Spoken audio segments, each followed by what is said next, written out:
Okay. We gotta keep an eye on the weather again today. We already had one tornado warning north of here just a little bit ago. Some more storms popping up. Yesterday it was crazy after I left. Just absolutely insane. Looks like we're under... No, we're not under a severe thunderstorm watch. It's further east. Hopefully it won't be as bad. Just looks like a few storms.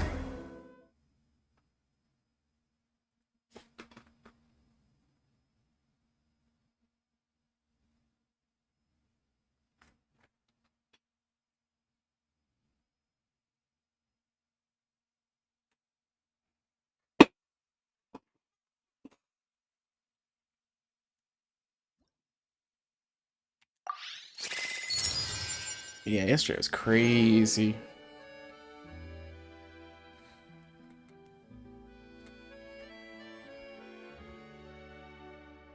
Never actually seen a tornado with my own two eyes around here before. In this area, I've seen tornadoes before when I went storm chasing, but in college. But not here.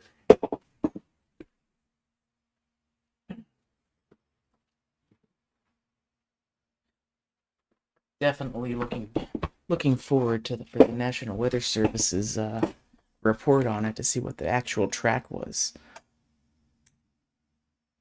Hoyo sketch. The fuck is Hoyo sketch?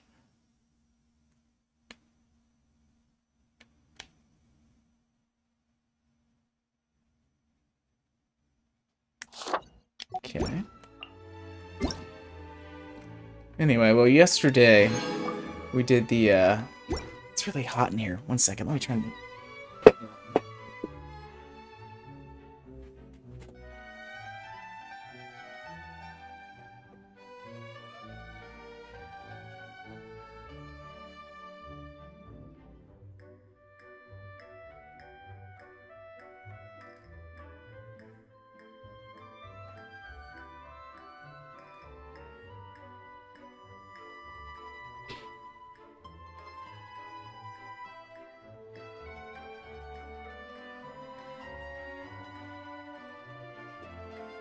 Okay. Gotta hold a drink as well.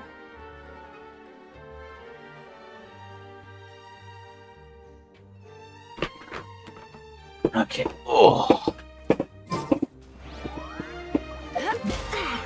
Oh yeah, I gotta do the daily stuff again.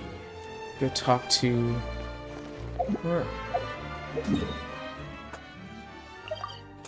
Anyway, yesterday we did the new Archon quest.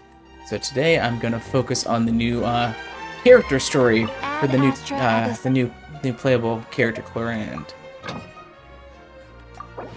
So we were in Sumeru yesterday. Today we'll be back here in my favorite area, Fontaine.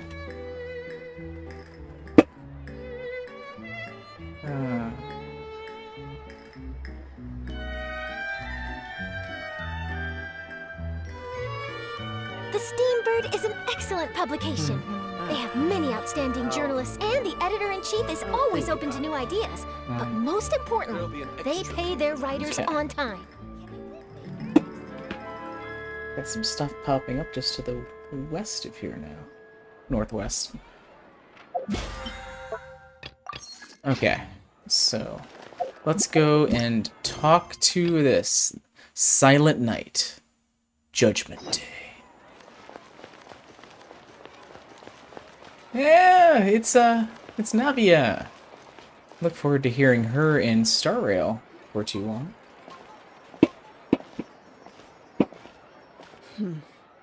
Still no dice? Face desk.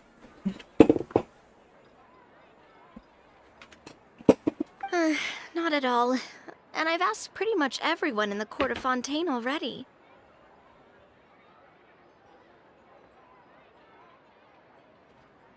Lynette's ears drooped as soon as she heard that we'd have to be out and about for days on end. And Fremine, he hid himself under his helmet as soon as he realized there'd be people around that he didn't know. What about Chiori and Yeah. Charlotte? I feel like Yes, both of them Charlotte! would be more than up to it. Yes, please. Please, more Charlotte. It's been a while since we've seen Clorinde, too. She hasn't really been that involved with anything since the main quest, so... Both her and Singjuan, who will both be in this patch, so... I am wondering if we will get a, I'm assuming we'll get another character quest for her as well when she's released in the later half of this patch. I've asked them already, but they're both pretty busy right now. I just gave the members of the Spina a few days off, too, so I don't want to bother them either. Navia is a character that I wasn't planning on picking up at all, but her ability was... Plus, I don't normally play Geo characters, but her ability was really interesting, so I did, and I'm really happy she did, because both as a playable character and just as her personality just really grew on me throughout the Fontaine story.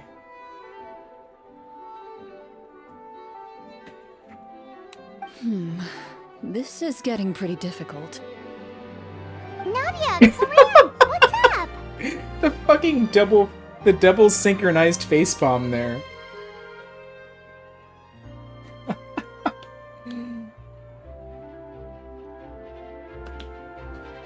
Oh, can I clip that?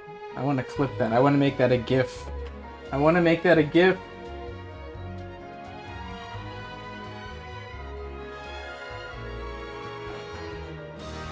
Hold on, let me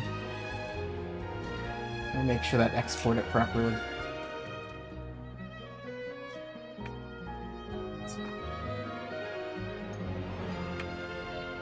Okay, let's trim this down.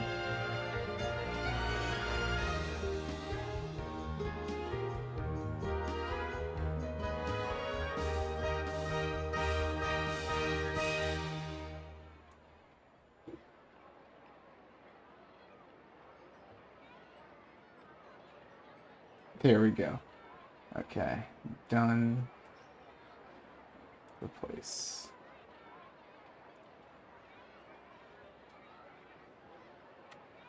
Beautiful. Now I just need to crop it. Can I crop it in QuickTime Player, or do I need to do that in Photos? I need to load that into Photos first. Okay, open. Pardon me while I do stuff.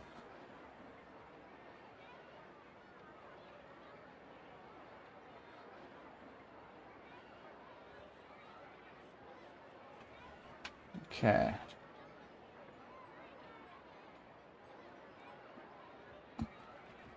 Load that into the photos here.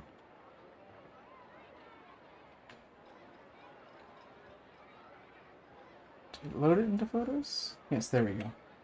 Oh, hold on, cancel. There we go, it didn't work. Now, Photos has the ability to crop a video. Oh, I also, for some reason, didn't trim it all the way. Okay, well, I can do that here too. Edit.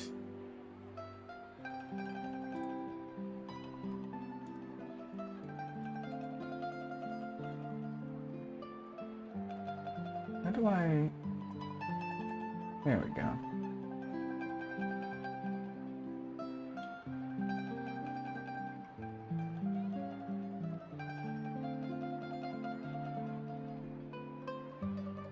Okay, there we go. Now also crop, so we don't have the dialogue text in there. I do like this ability that Photos has to do this.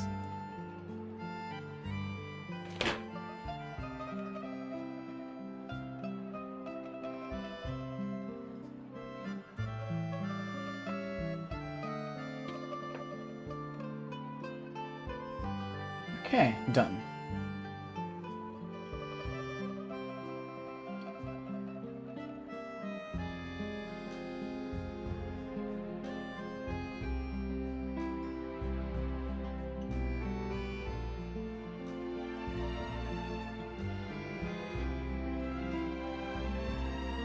Perfect. Now I can export one video.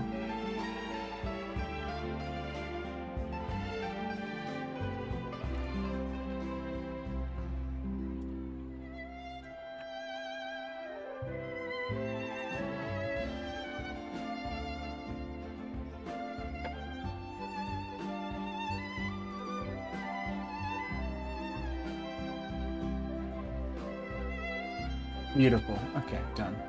Delete that from photos. Okay, now we can continue with the story.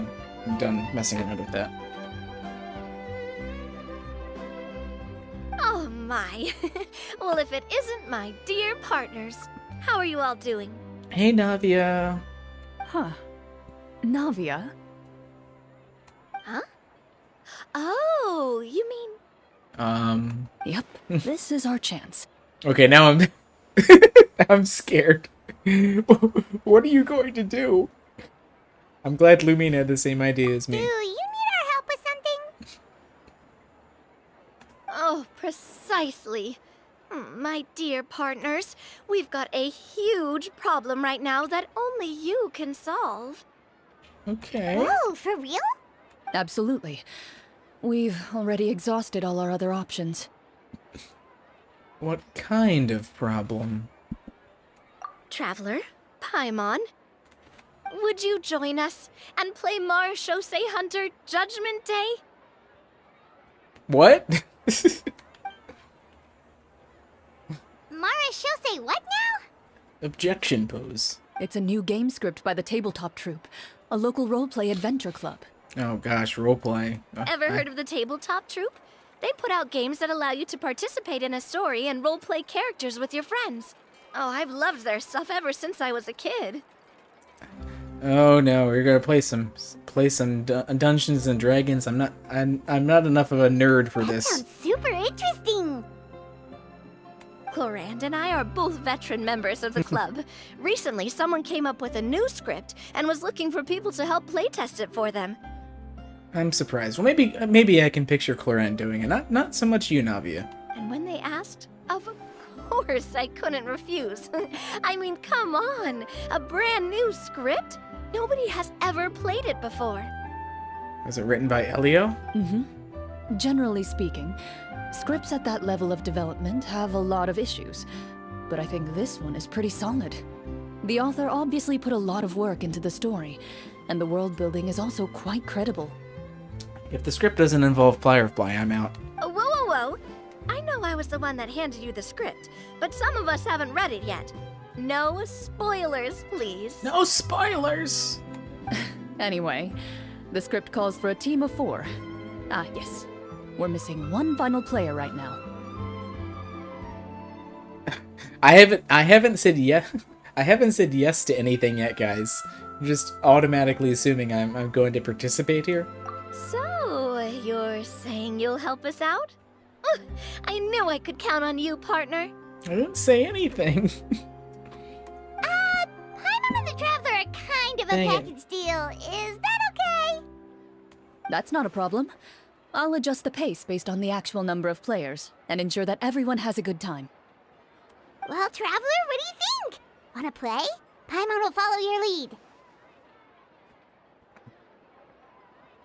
Well, that solves our problem. You have our thanks. Woohoo! I'll go grab the script manager from the club right away.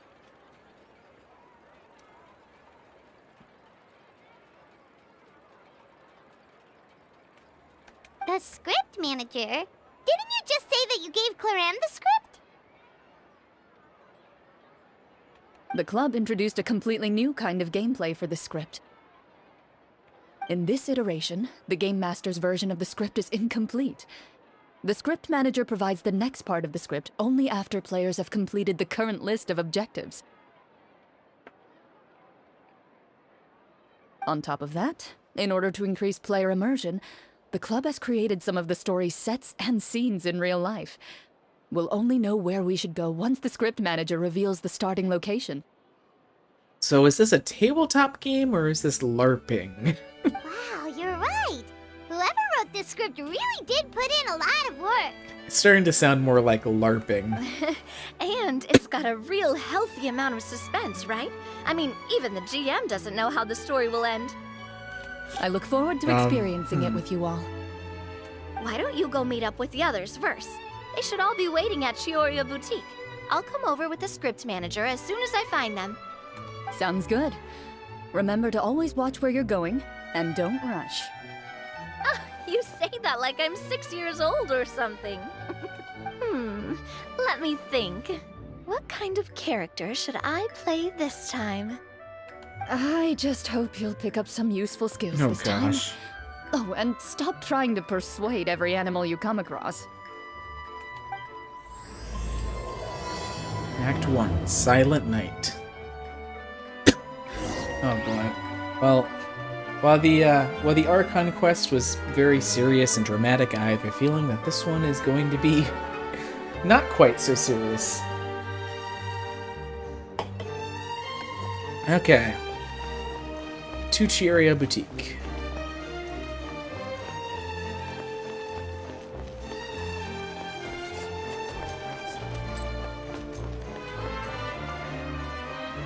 Ah.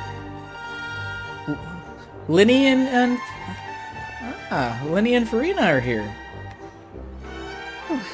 Sorry to keep you waiting. Hey, once again, Damon Mills. You're back. Huh? And you've got the Traveler and Paimon with you too. It's been a while, Farina, since the I guess the filming event. What a pleasant surprise. I assume you'll be joining us for the game then? Linny, Farina! Paimon didn't know you were playing too. Are you also members of the tabletop troupe? Hey, you two. I'm more of a casual member, if anything. I haven't taken part in many formal club activities. Lynette Fremine and I play something similar at the Hotel Bouffe Tété sometimes, but I'm usually the GM. Still, I'm sure it'll be fun being a player for the first time. I'm looking forward to it. I am happy that Farina's here. Farina really grew on me throughout this patch. Well, I'm not a member of the club at all. Clarion simply woke me up first thing this morning, said there was a good script worth experiencing, and asked if I wanted in. If you're interested, I can give you a referral. That should give you a 40% discount on membership fees. I God. think I'll wait to see how this experience plays out first, especially when it comes to the quality of the script. If it's sufficiently fun, then I'll join. Amberly Connors is so great as Farina, though. Do you participate in a lot of tabletop troupe activities, Clarion? You could say that. She's actually one of the few senior game masters of the troupe. Right. I knew about that even when she was still my subordinate. It's nothing. Really, just a small hobby of mine. Wow. Paimon's so used to seeing you be all upstanding and intimidating as the champion duelist. It's kind of hard to imagine you role-playing with a bunch of friends.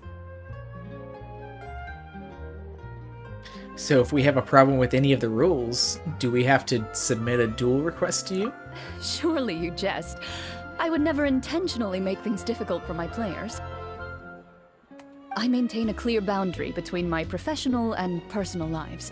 The me you see at court represents the law and order of Fontaine.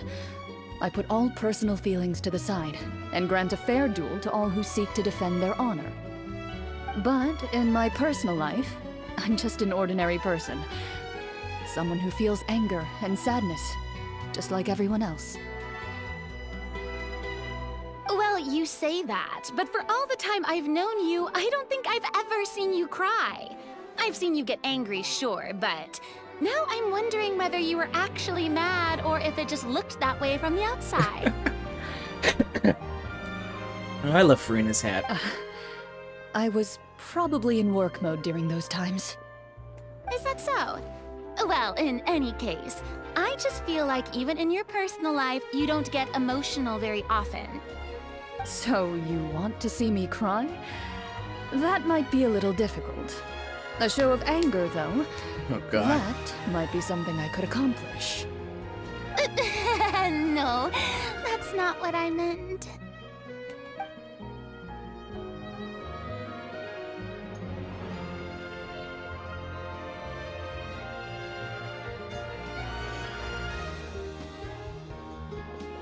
Ah, I'm back!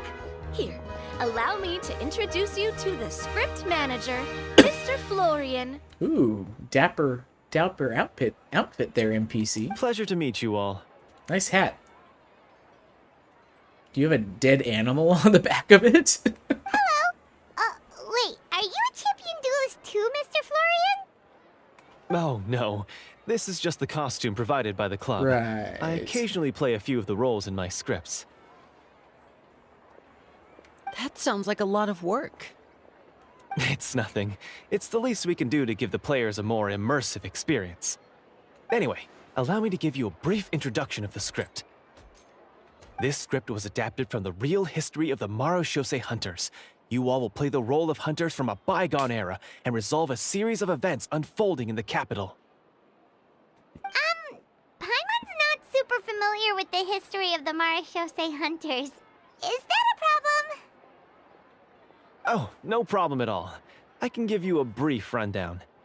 So, basically, Marashose hunters were people who dedicated themselves to hunting monsters and protecting the city by using a special swordsmanship technique passed down over generations. Their story can be traced back to the ancient Remurian dynasty, as well as the first hunter, Cassiodor. But I'll leave the finer details for you to seek out and discover later. Mm-hmm. And I'll provide additional commentary as the story progresses.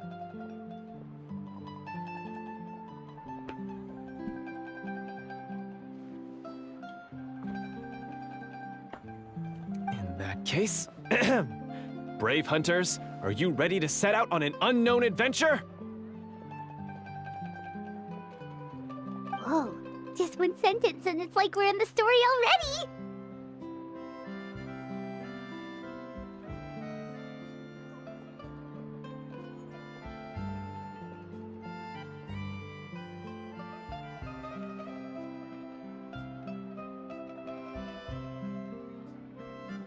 Aha! I see many a determined gaze before me. Very well. Head over to this location and begin your heroic journey.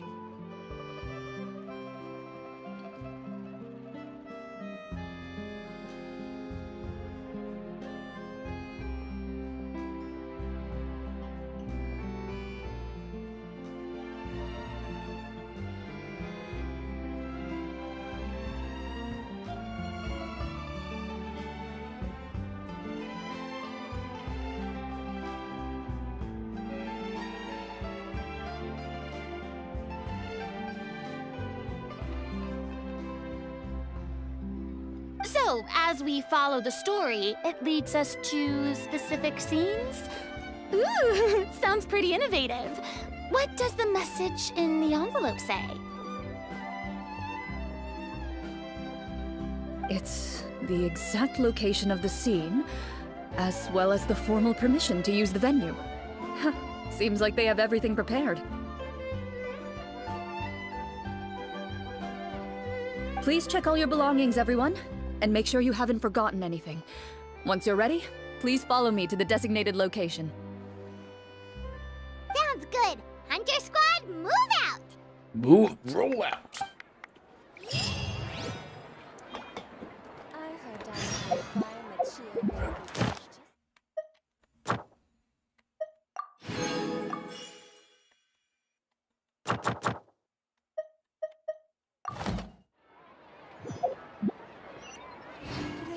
Where are we going? Okay, we're going outside of the city.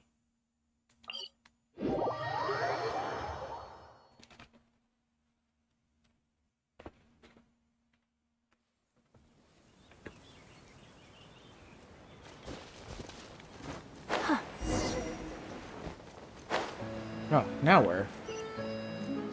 Ah, you make me walk further? Yeah, well, there really isn't a closer teleporting area anyway.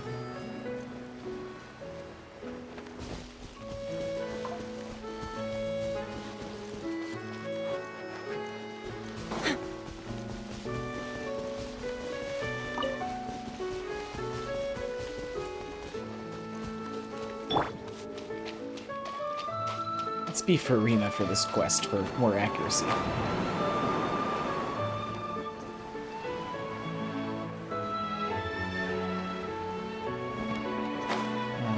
This music is so relaxing.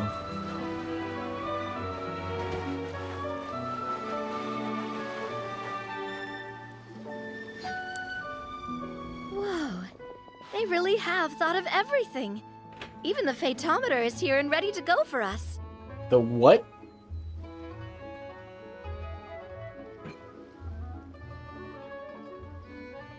The Fatometer. What's that? It's a card that's used to determine action success or failure. Oh. We'll need to use it when we try to use certain skills. Oh, so like dice. And what about all the dessert and tea? Is that for us as well? That's what the message said. Ooh, free food.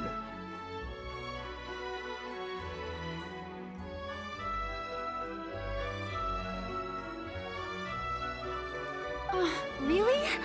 That's so nice. It feels just like a tea party with friends.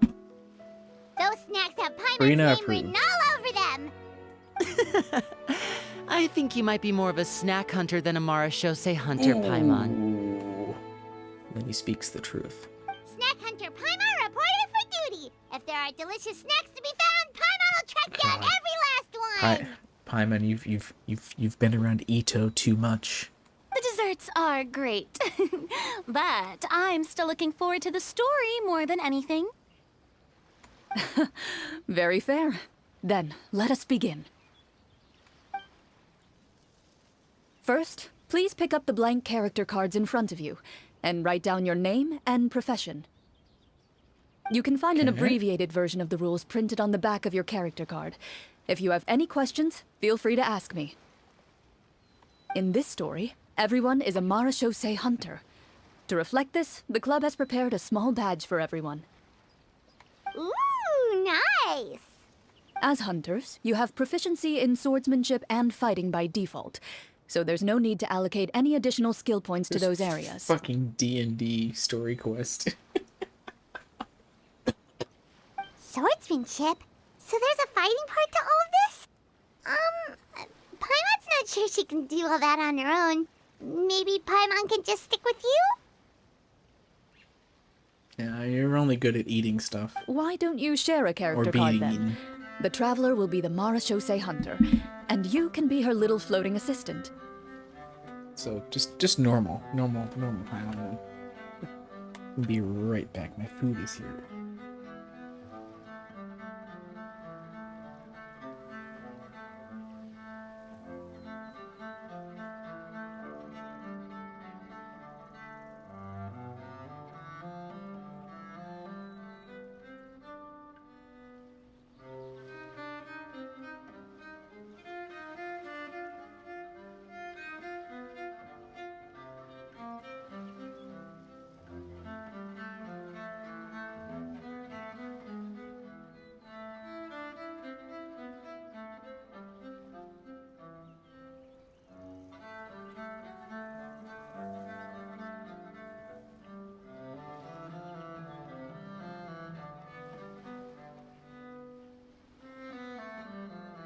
Okay, I'm back.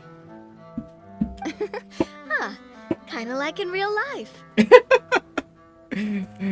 I said it first, Navia. So, for the name, do I fill it out with the name of my character?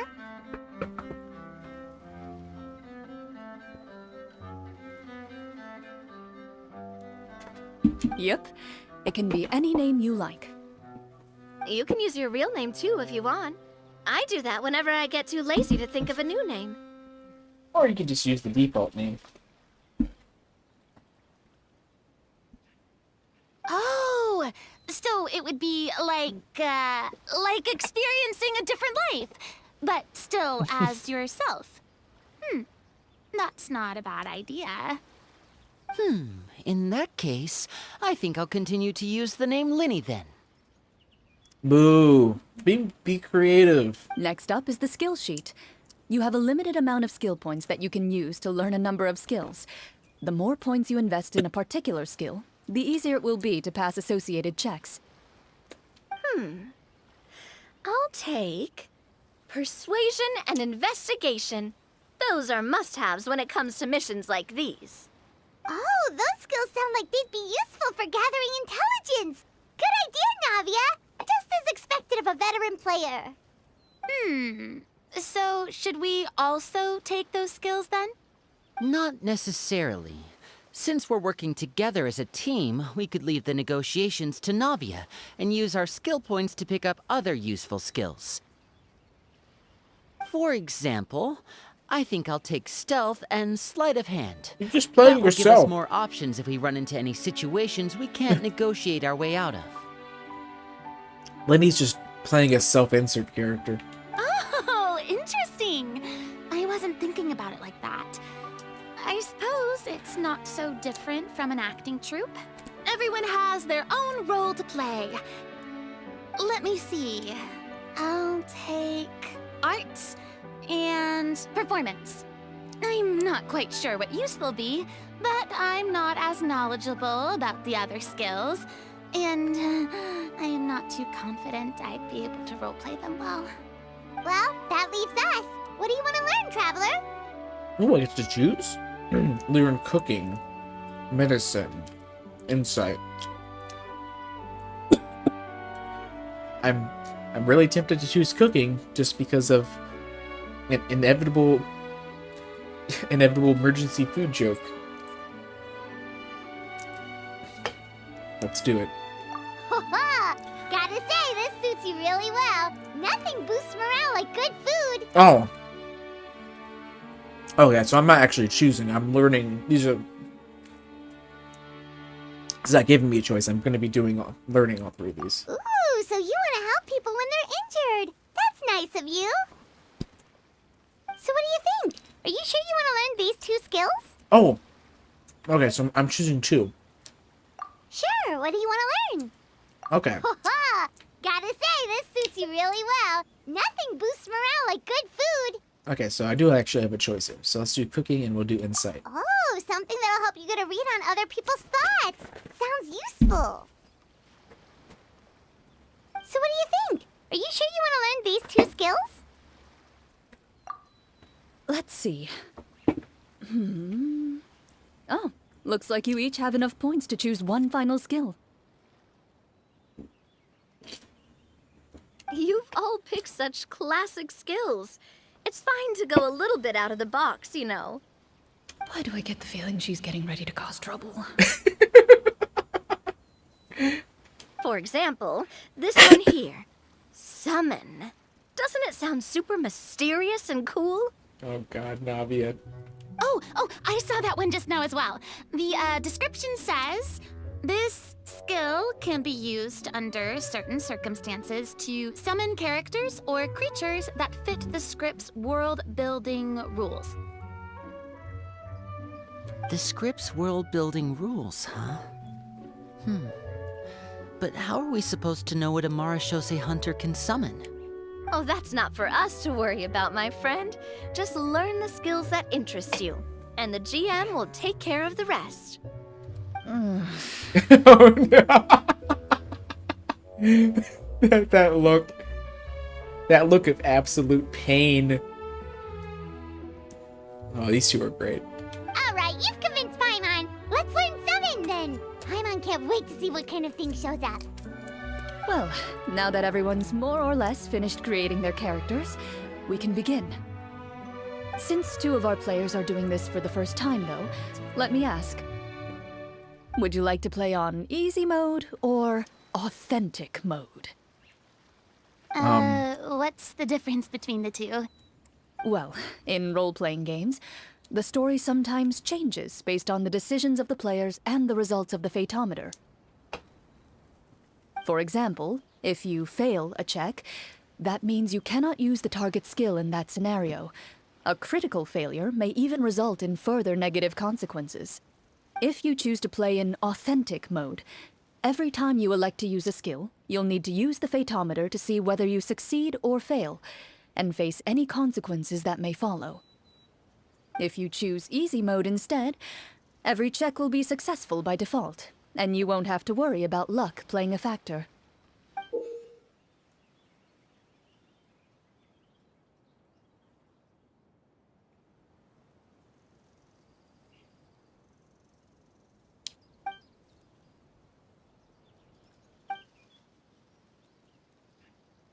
Oh, is there actually going to be some, like, legitimate gameplay here?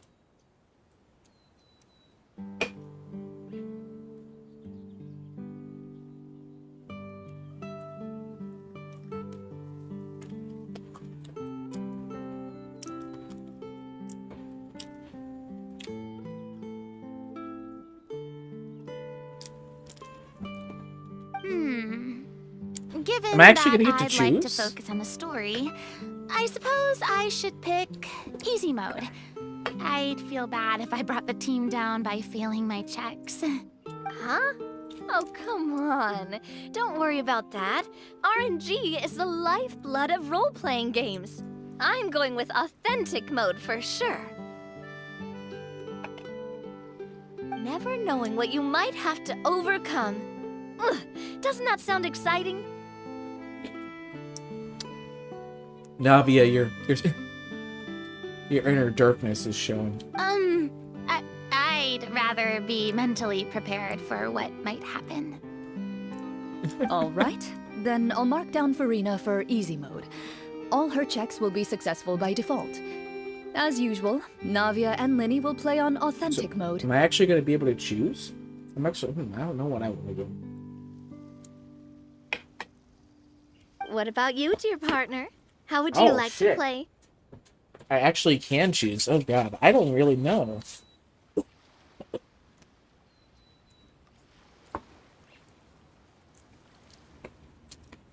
I mean, I guess I'll do authentic mode, but... Are you sure? Oh god. This is more involved than I was expecting it to be. I thought it was just going to be a story. Trust me, you'll see the beauty of RNG. Oh god, I feel like I'm going to live to regret that Honestly, choice. I don't think Clorand would make things too difficult for us, no matter what the Fatometer says. Isn't that right, Clorand?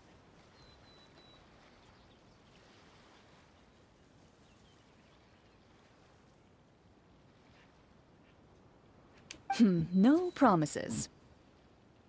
That wasn't super reassuring. Oh, no. Well, anyway, enough talk. Let's get started. I want to experience at least a good chunk of the story today. Speaking of the story, why is the beginning scene on a beach? Oh, so we're starting with the OVA. Well, that's because a long time ago, back when human Oh! civilization was still in its Oh, infancy, shit! powerful demons Okay. and evil sorcerers ruled over the land. They created a host of monsters and sent them to slaughter all humans in existence. Oh, I love this. I love this. Oh my god. I was not expecting this to be this involved.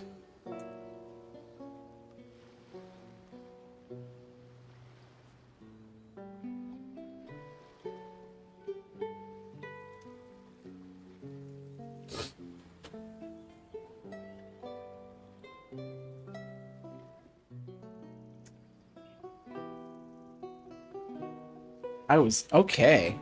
That it even have like a whole custom character art and UI for this? Soon, a group of human rebels banded together.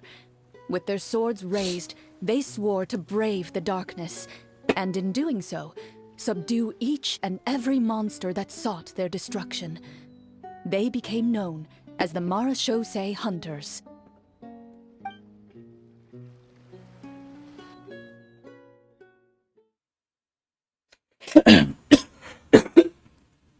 This is such a unique character quest.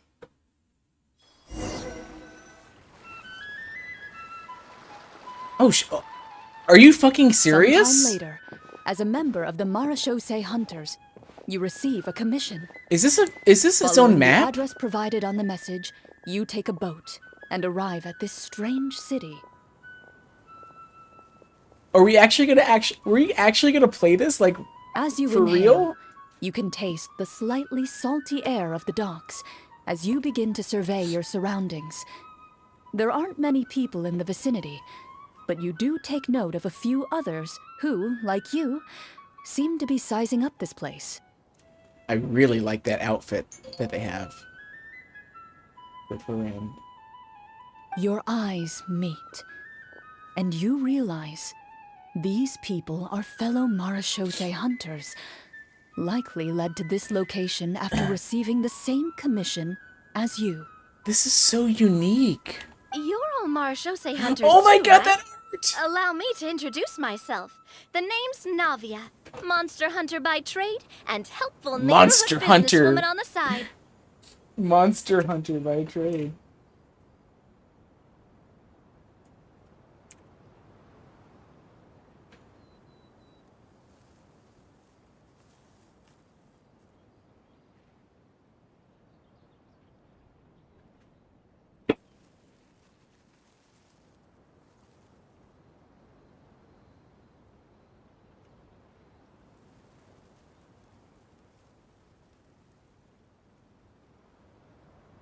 I love this character What art. say you to traveling together? We can help each other out on the road. Okay. Oh my Count god, me in. Linny's. This is so awesome. This is so awesome. My name is Linny. I've I been wanna see wandering since I Farina's. was little and picked up a few less than legal tricks along the way. I was adopted by a Marachose hunter and later chose to follow in his footsteps. Is this where you introduce Oh your gosh, character to Farina. everyone? It sounds like they've done this dozens of times. You can do it, Farina. Oh, it's so My good. name is Farina, and, I grew up in a noble family. I always had a strong interest in performance and the arts. Even though I'm a Marachose hunter, what I really want is to be a performing artiste.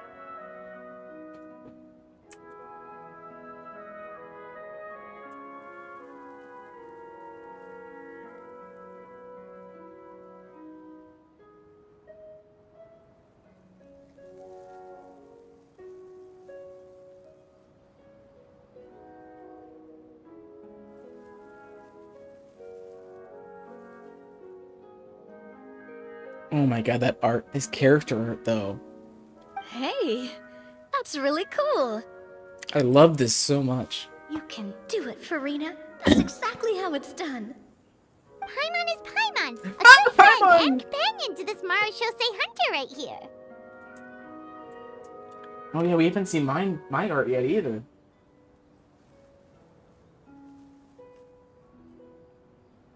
I've been studying the culinary arts since I was a child.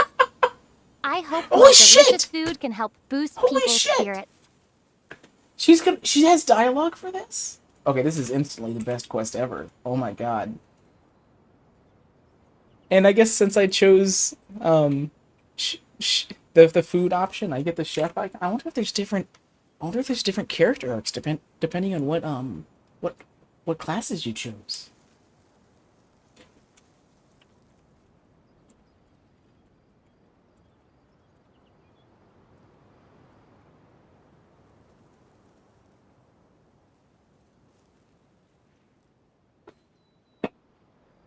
Come on, let Lumion speak more. This is so great. And that fucking character. That's so good. That's so wonderful. good.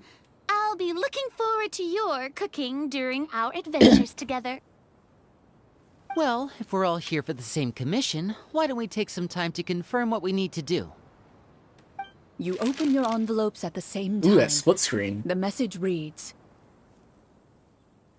"To the honorable and trustworthy Marachose hunters, our kingdom is currently facing a grave crisis.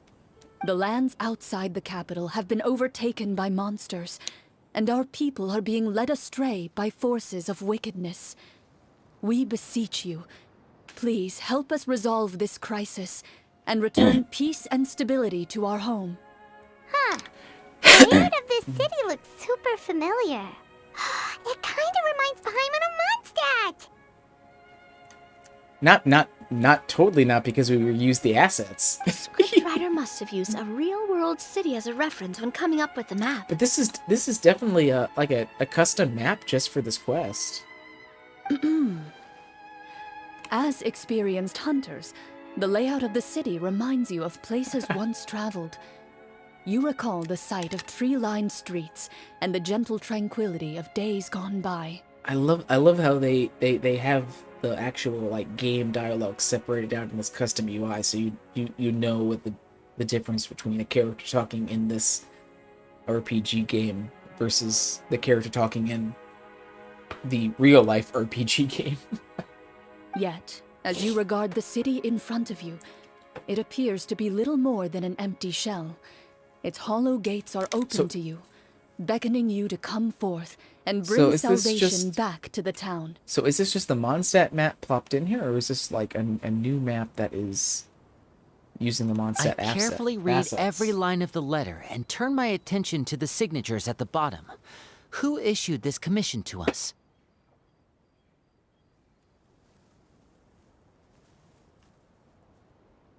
You see a long string of unfamiliar names.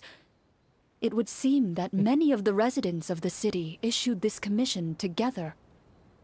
They sensed that things were not right within the kingdom, and sent a distress signal to the outside world. In that case, why don't we take a walk around the city and see if we can learn anything from the local residents? Oh, good idea. We might be able to get some leads on the monsters and bad guys we're after. God, this art is so good. Ooh, oh, whoa, that was... You look up and see a tavern nearby. It appears to be open for the day. That was a fancy transition. Why don't we go check out that tavern? If the novels I've read are anything to go by, taverns are usually full of information. Oh my god, I love this so much. Okay, so yeah, this is just Mondstadt. Okay, so this is just the Mondstadt map, but it is secluded in its own little map here. This guy's bald.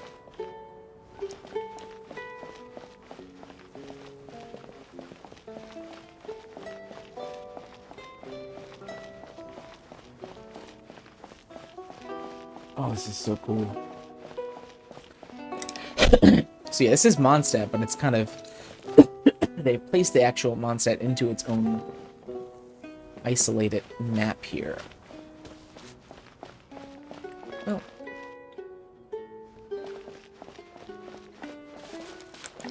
Actually, it might not even be an isolated map, just kind of, they just dialed the fog up here up a lot. Ooh, I do like them. Can I bring up them? Oh no, I can't. But I do like the actual map has like an old-timey sepia color scheme too in this. As you approach the tavern, oh my god, you find a plainly dressed woman standing nearby. She appears to be this rather UI troubled about something. All this custom UI for this.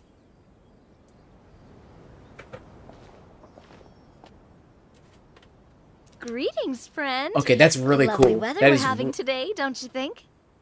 These swooping transitions like that are really well done.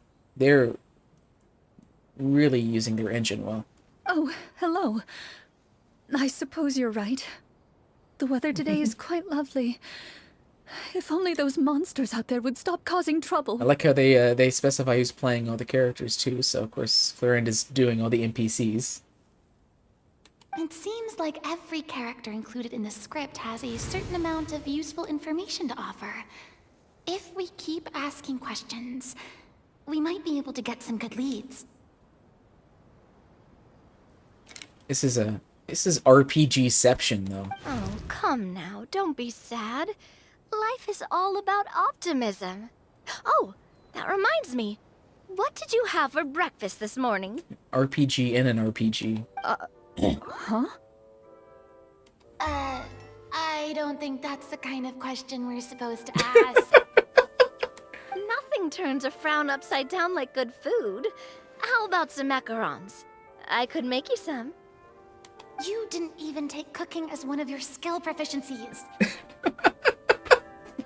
Farina is already done with this shit.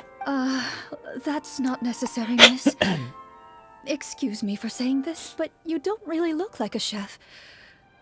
Besides, I'm not really a fan of sweets. So you're someone who barely smiles and doesn't like sweets. You're really starting to God. remind me of this one friend of mine. No. Navia, stop. Hey, did she just... me? Glorian must have broke character for a second. Oh my god. This isn't getting us anywhere. Traveler, maybe you can think of something. How about I cook something right here, right now? Any help here, Linny? I'd like to do an insight check to see what's troubling her.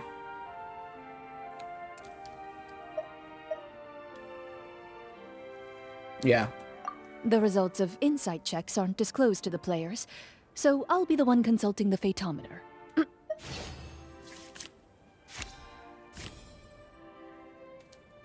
Oh my god, this is like so involved. You recall all the lessons you've learned in your time and begin to carefully observe the woman's mannerisms. You notice that when she's quiet, she has an empty look in her eyes, as if her thoughts have drifted to a place far, far away. And when she speaks, she often subconsciously reaches out to touch the ring on her left hand. Did something happen to your husband? So you noticed. That's a little embarrassing. A horde of monsters suddenly appeared near the capital recently, so all the guards were dispatched to fight them. Do you remember when those monsters appeared? I'm not completely sure. All I know is that my husband was dispatched to fight them 3 days ago. Come on. One thing is though, come on, Miho. I know you got the money. I know you've got the money to actually had put them in these custom costumes in the 3D models. And you could sell them for more money. Why didn't you do that? Do you know where he was sent?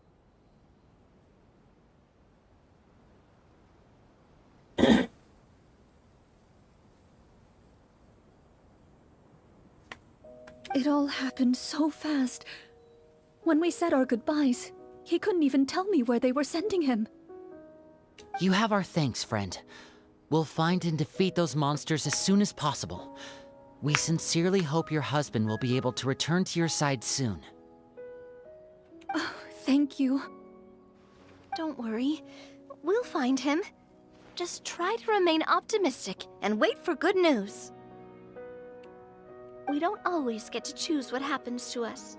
But we do get to choose the little things, like what we eat and how we respond to the things life throws our way.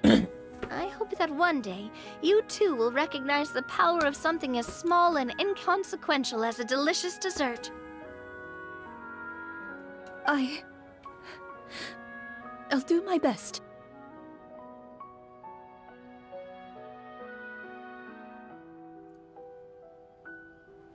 You bid farewell to the woman and continue your journey further into the city.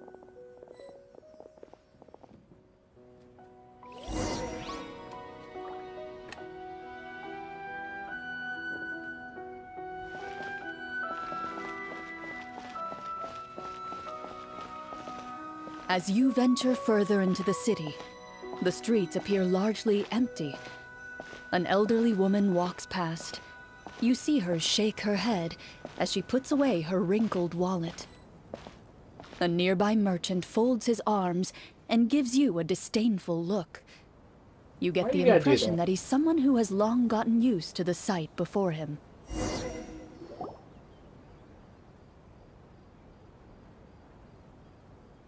On this Although camera he angle. doesn't seem very friendly. Merchants God, I love are this art. usually a good source of information, right? God, this art is so good. Pardon me, sir. I'd like to ask a question if I may. We have cooked with this quest. That depends. How much are you willing to pay? How about this much? What do you take me for? Some lowly beggar? You can't Oh, even buy wait. half an onion with that amount. Is this actually Corline's voice actress doing the voices for all the characters? Oh my god. I didn't really tell with the previous one NPC, but this one, yeah.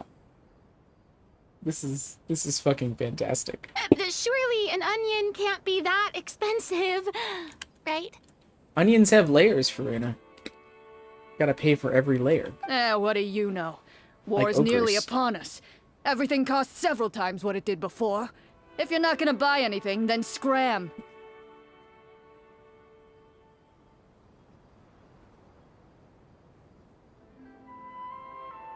Whoa, what a nasty guy. Maybe we shouldn't even bother talking to him. But he still might have information we need. Traveler, can you think of something? Persuade him, Navi. Oh, why is... why are you putting persuade in quotations there, Lumine? Okay, I gotta choose the first option. Sir, we came to this city to solve the very problem you seem to be referring to. The war you mentioned, would it happen to be against the monsters outside the city? That's not what I meant by persuade, Navia. If you happen to be well informed and know a thing or two about what's going on, we'd appreciate it if you could share that information with us. After all, the sooner this problem gets resolved, the easier it will be for you to do your business.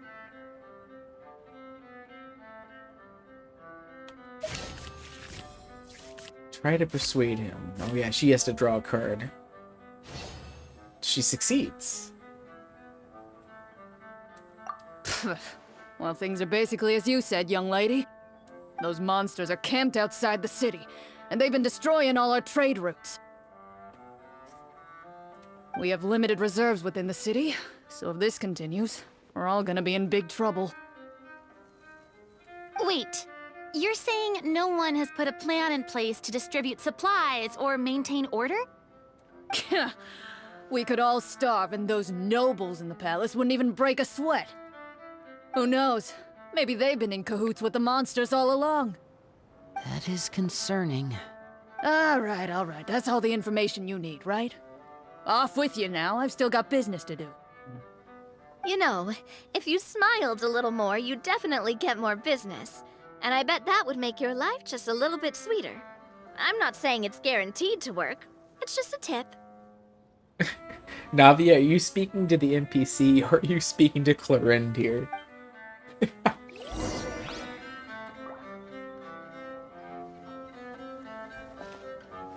Should we try to go somewhere with more people? Oh, how about the city square? Follow me. Hey! You're not Catherine. What are you doing in there? It's...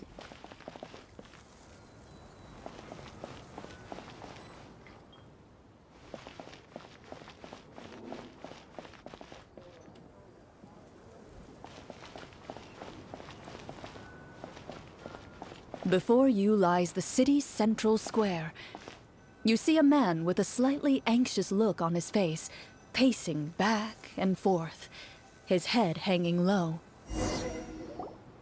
He doesn't seem to notice your approach. Still immersed in his own thoughts, he shakes his head and lets out a long sigh. This guy seems promising enough. Maybe I can get some information out of him. Hello, sir. Is Hello, there sir. anything I can do to help you? Oh, I love Farina. Oh, wait, you're... I'm... Oh, dear goodness! You're a Marashose hunter! Okay, big props for Clarence VA for doing all of these different voices. You recognize us? Ah, are you one of the people who... Yes, yes! Oh, I didn't expect you to actually come. Oh, what great news! The city is saved! What happened here? Alas, we once lived comfortable, carefree lives. This city used to be free of monsters. The first Marashose hunter, Casiodor, the Golden Hunter, he was the one who drove them back. However, monsters have once again surrounded the city. Perhaps the seal that kept them at bay has lost its power. Or perhaps an evil sorcerer has been meddling in our affairs. All I know for sure is that their return has stripped this city of any chance at peace. Are there not enough soldiers to drive them out? It's not a question of numbers. The guards simply have no idea how to deal with them.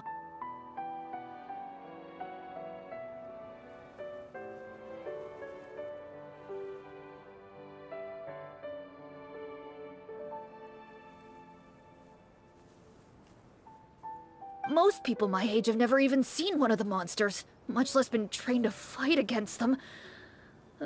What's worse, many of us don't even know the history of the Marashose hunters anymore.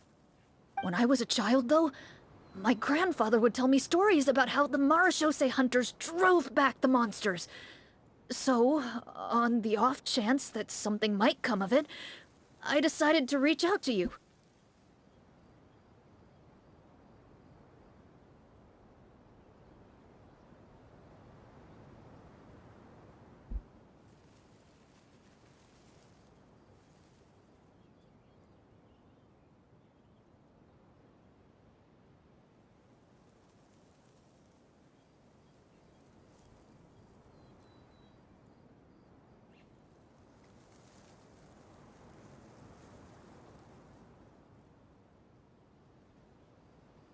To be perfectly honest, I was starting to think all those stories were just tall tales.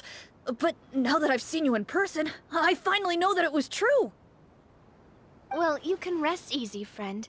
The righteous and formidable Marashose hunters are on the case. The man is touched by your determination and resolve. His eyes begin to well with tears of relief. Still, if we are going to hunt the monsters, we need to know where to find them. Can you give us any leads? All I know is that the area outside the city is dangerous. I'm afraid I can't point you toward a specific location.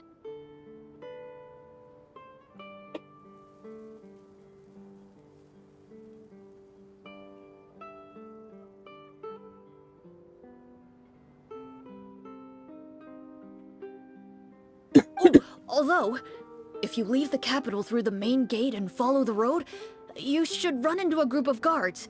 They might know more about where to find the monsters.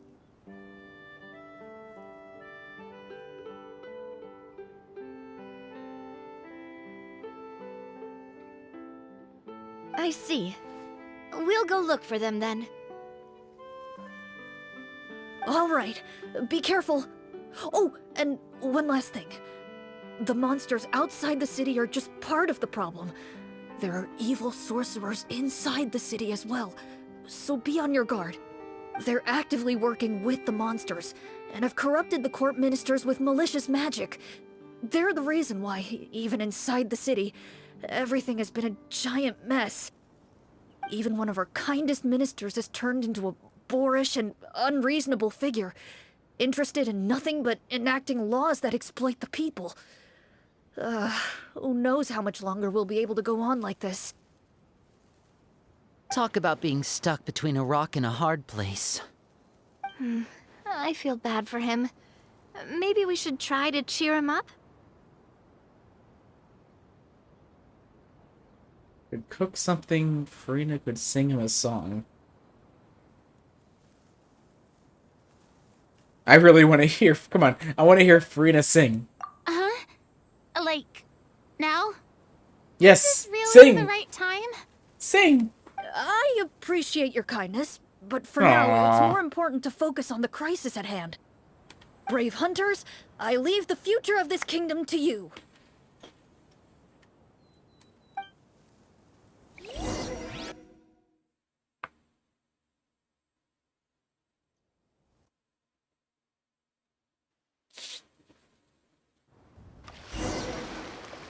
If I understood correctly, there are currently 2 problems in the kingdom that need solving, right?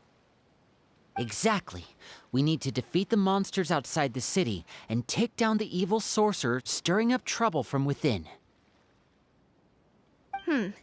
But which problem should we tackle first? Well, this seems like a good moment for a break. Take some time and discuss what you want to do. Let me know when you've made your decision. I really didn't expect the people in the city to keep us at arm's length like that. I totally thought the hunters would be treated like heroes. Well, Clarence said the script took cues from the real history of Fontaine, right? Maybe the real-life Marachose hunters were also treated like that. I wouldn't say it's a perfect representation of history, but there are definitely some similarities. Would you like to hear more about it? Sure. As long as it doesn't spoil anything in the script. You brought up bits and pieces of the hunter's history before, but it was all in passing. Paimon wants to know too! The hunters were super powerful, right? Were they all from a special line of supernatural beings or something? Kinda like the yokai in Inazuma? No. All Marachose hunters were ordinary mortal fighters.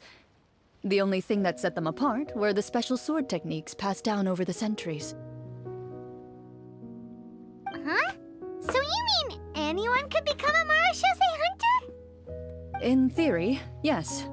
All you would need to do is survive the rigorous training and master the swordsmanship techniques required to fight the monsters.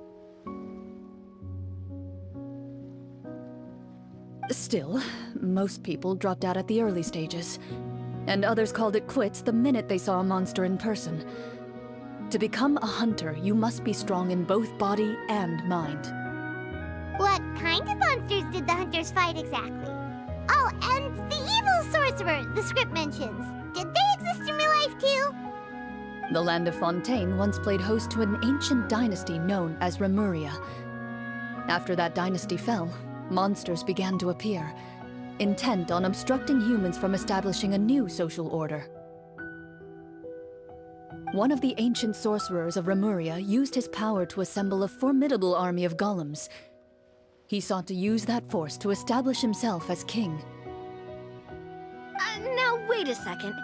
Don't tell me that guy was the inspiration for the evil sorcerer in the script. We still haven't found any in-game information on him yet. So, why don't you talk about someone else for now? Well, I wasn't planning on going into anything you might be able to find out in the game. But if you want me to talk about something else, then... How about Casiodor, the Golden Hunter? Or Egeria, the ex-Hydro Archon? Wait, but those people are all from a super long time ago. Where did you learn all this, Claran? From my master. Huh. By master, you mean Miss Petronia? Someone you know? Absolutely. Miss Petronia and my father were good friends. Back in the day, she would often bring Clorand over to play, but then... Let's not get off topic. Anyway, back to what I was saying. Responding to Egeria's call, a number of warriors followed Casiodor into battle against the monsters.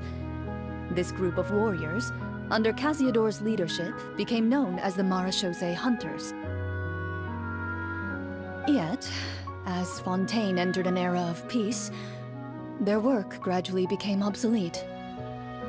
The Marachose Phantom, originally an association made up of hunters, eventually came to be predominantly comprised of Melusines.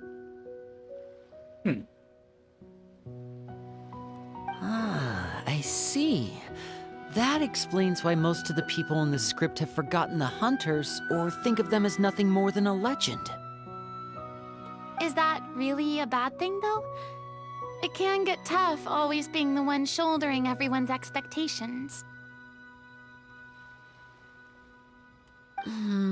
Depends on who you ask, I suppose.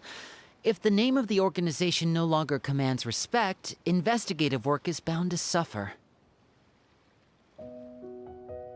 Speaking of investigations, which problem should we tackle first? Monsters or evil sorcerer?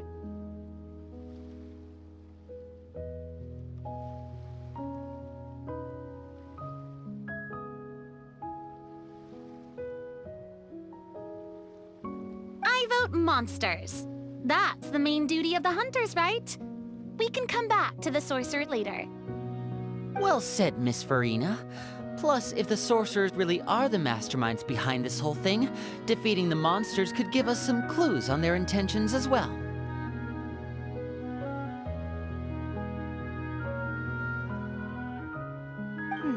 What about you, partner?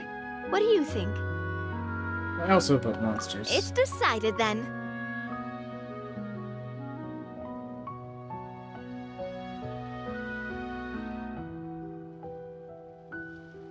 All right.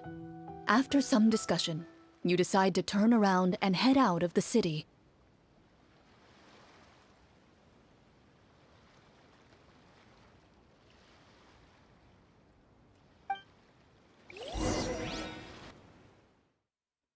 Okay, back to the story.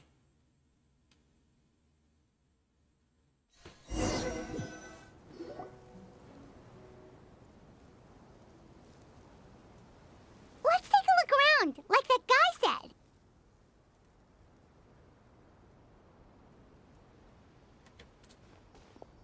said. You there! Outsiders, halt! Oh, God. Who's there? An armored man approaches you. He has a tall, muscular build and a determined expression in his eyes. Just one look, and you can tell he's fought in his fair share of battles. Although he's trying his best to conceal his current state, his uneven gait and the sweat dripping down his forehead make it obvious that he's been wounded and is in serious pain. I'm the captain of the guard. I saw you sneaking around the city earlier, so I'll only ask this once. State your purpose, or it's off to the dungeons for the lot of you. Wow, it's been a while since someone's been this suspicious of us. I said talk, not whisper between yourselves. Have you ever heard of the Marchese Hunters? Marachose hunters? Ha! That fairy tale, you mean? What, you expect me to believe you're one of them?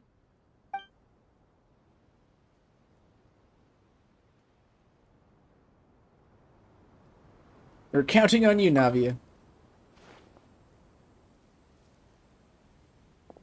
Sir, we were indeed in the city earlier, but our purpose was only to gather information on the monsters. We're here to help the city and all the people within it. Your guards are still fighting the monsters as we speak. They could be seriously wounded and in grave need of support. You need all the help you can get.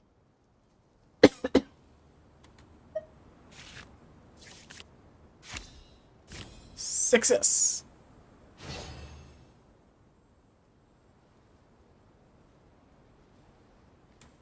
The man regards you with doubt and concern. After a period of inner struggle, he lets out a long sigh and informs you of the locations where the monsters have appeared. Those monsters aren't easy to deal with, but if you insist on going, I won't stop you either. I just hope all the guards will be able to come back to their families alive. I wish you the best of luck.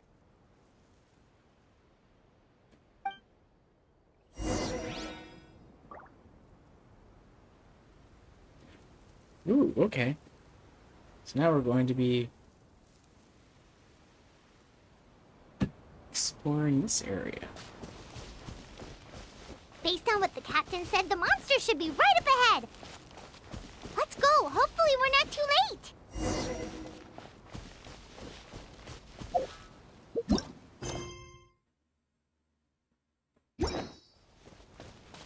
A long, long As time you ago. approach the battlefield, You see numerous people lying by the side of the road. They appear to be dressed like guards. Their faces are filled with desperation and terror. Some are screaming and cursing in vain, as if still trying to banish the monstrosities they saw from their minds.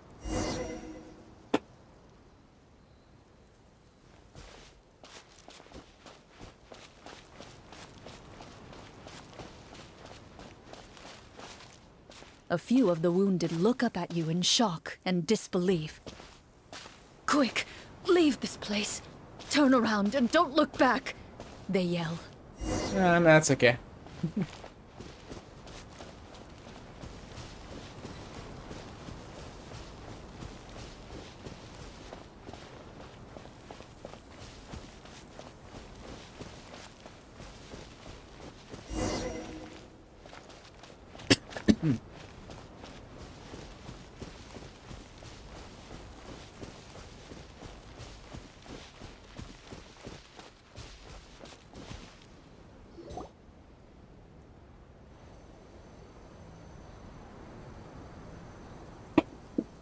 This is the place he mentioned, right?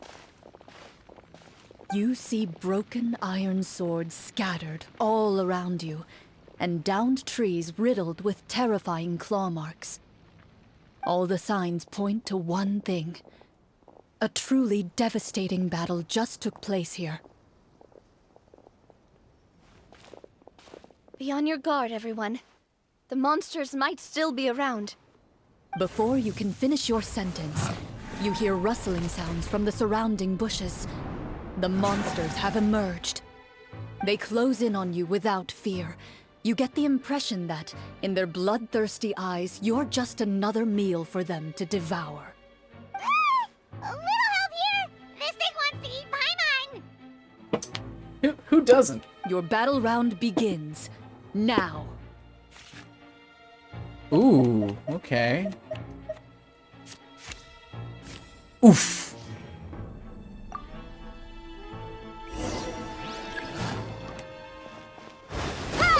Oh, so cool. They actually have the party Coming at you! being correct. And voila! Let's get this That's show great. on the road! Let the world come alive! The next battle round begins now.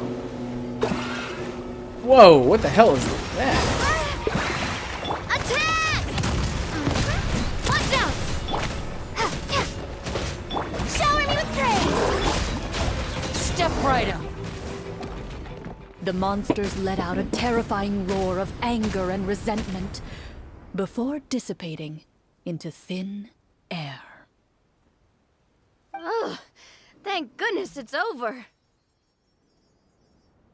We're lucky the Marashose Hunter class came with all those preset skill points. Otherwise, we would have been in some real trouble. I never knew the Fatometer even determines the amount of damage you inflict. If you get unlucky, isn't it just game over right then and there? That's part of the fun. The uncertainty of fate is what gives these games their appeal. Just as you begin to celebrate your victory, a suspicious lump on the ground catches your attention. A suspicious lump. Wait, could it be the thing that appears after every battle? I walk up to it, crouch down, and begin to carefully examine it. I've still got my right glove on, so it should be fine for me to touch it, right? As you investigate the mound, you discover that the exposed portion appears to be made of wood. It was previously obscured by the large form of the monsters. With the monsters gone, the small protrusion now awaits your discovery, poking out of the ground like a shy flower bud. Whoa, it's a treasure chest! Yay!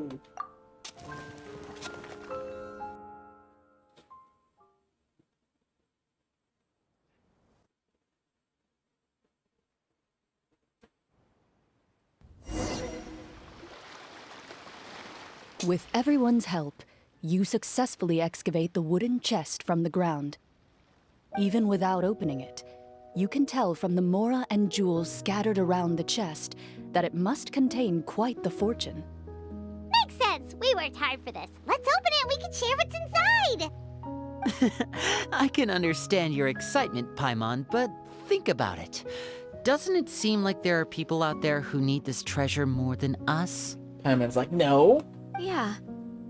Think about all the people suffering in the capital. Or all those guards who got hurt fighting the monsters. Wouldn't it be better if we gave the treasure to them? Wait, is that how it works? Paimon thought since we were the ones to dig it up, we could just take it for ourselves. I mean, that's what I've been doing here in in Mondstadt. Well, let's put it this way. Any decision you make during a role-playing game can impact the future course of the story. But would the people really believe us? It's hard enough for us to prove we're Marchese hunters. What if they think we procured the treasure illegally? They might get even more suspicious of us. That's definitely something we should consider. Maybe we can come up with an explanation in advance. Well, if donating it could cause that much trouble, why don't we use it to buy some gear and fill up on good food? Then we'll be ready to fight even more bad guys. Paimon, you just want food. Looks like you're facing a difficult choice once again. Well, it's getting late. Why don't we call it a day for now? Wow, where did the time go? I'm not sure if it's because I'm having so much fun with you all or because the story is particularly enticing, but I feel like I could almost keep going. It is really nice to see Farina hanging out with friends. Here, here. Poor girl deserves Ooh, it. how about we play through the night? I'm not sure I'll have enough energy for that. Yeah, that won't work for me either. Lynette will give me an earful if I get home too late. I understand how you feel, Navia, but we have to change venues for the next part of the story anyway. Huh? Another location? Mm-hmm. There's a special note for the GM at the end of this section that says to proceed to an indoor set for the next part of the script. Whoa, they really pulled out all the stops for this new script. Well, even if we end the game for the day, we can still stay a little longer and hear Clorian finish her story, right? Paimon wants to hear more about the history of the hunters. Something tells me you just want to finish the free desserts before we break for the day. Yep, you know Paimon well, Farina. That's just a coincidence, okay? Besides, to Paimon, not finishing free food feels even worse than having to buy her own. And anyway, Paimon really does want to hear more about Cloran's master. Well...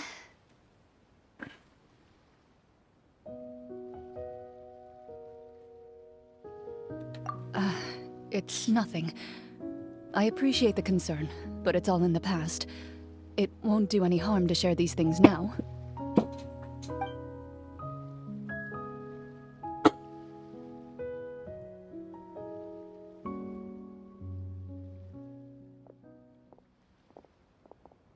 My earliest memories are of living with Master. According to her, she saved me from certain people of ill repute. My birth parents had left me behind some time before that. What a heavy beginning for a life story. Master was a fascinating individual, if inexperienced in the ways of raising children. My first ever toy was a short sword, although I suppose it wasn't so much a toy as something Master removed from her waist and handed to a noisy child in need of distraction. Oh, wait, so she handed an actual sword to a child? Isn't that dangerous? Did you hurt yourself? It's fine, it's fine. Of course I did. I cut my palm and bled quite a lot. But Master was not concerned. She just stood there and casually lectured me about it. See, that's what you get for not holding the sword properly, she told me. She then crouched down next to me and said, "Give me your hand. I'll teach you to bandage this wound. After that, it's time to learn how to truly hold a blade." Excuse me for asking this, Clorand, but how old were you exactly when all this happened? Probably around, 3, give or take. Jesus Christ. 3? Isn't that when most kids are still struggling to hold a fork? As I said, Master was rather inexperienced in the ways of raising children. She believed trial and error was the best way to teach a child what they're capable of. I'm not so sure this is a question of experience. I didn't see anything wrong with her ways at the time. And anyway, children don't get to choose how they're raised. Oh, she did bring me back a pet from Liyue once. It was a Geovishap hatchling. A pet? A Geovishap hatchling? For a pet? That seems even more dangerous. What she said was this: make sure to get along, you two. If you really can't agree on something, just settle it with a fight. Whoever loses is the real pet. Wow. It's getting really dark outside.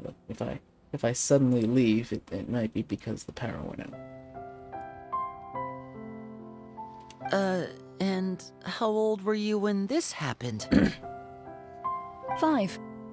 Well, did you win? Did you win? No, I lost. So you were the pet. So you're saying you actually became the Geovishap's pet? Yes, but only for a week. By the end of that week, I defeated it in combat, and we've shared a cordial relationship ever since. Right. That really doesn't sound like the kind of childhood someone should have. Later on, I gradually understood that Master most likely didn't know any other way to raise a child. She was a marechaussee hunter, but I never heard her bring up her own parents. Thanks to her, I learned how to navigate the forest by the age of 6, and could hunt monsters in the wild by myself the year after that. Even though the training she subjected me to was strict, she always made sure to take me traveling when she had the time. We met many of her friends during those days. That was also how I met Mr. Callis and his family. I still remember the first time we met. You were too scared to join our picnic and hid behind Ms. Petronia the whole time. Aww. I still hadn't really met many children my age at that time, so I didn't know how to interact with others. After that, though, you started coming over a lot. You loved challenging people to shooting competitions, remember? I don't think many members of the Spina ever beat you in one of those. I had a lot of fun during those days.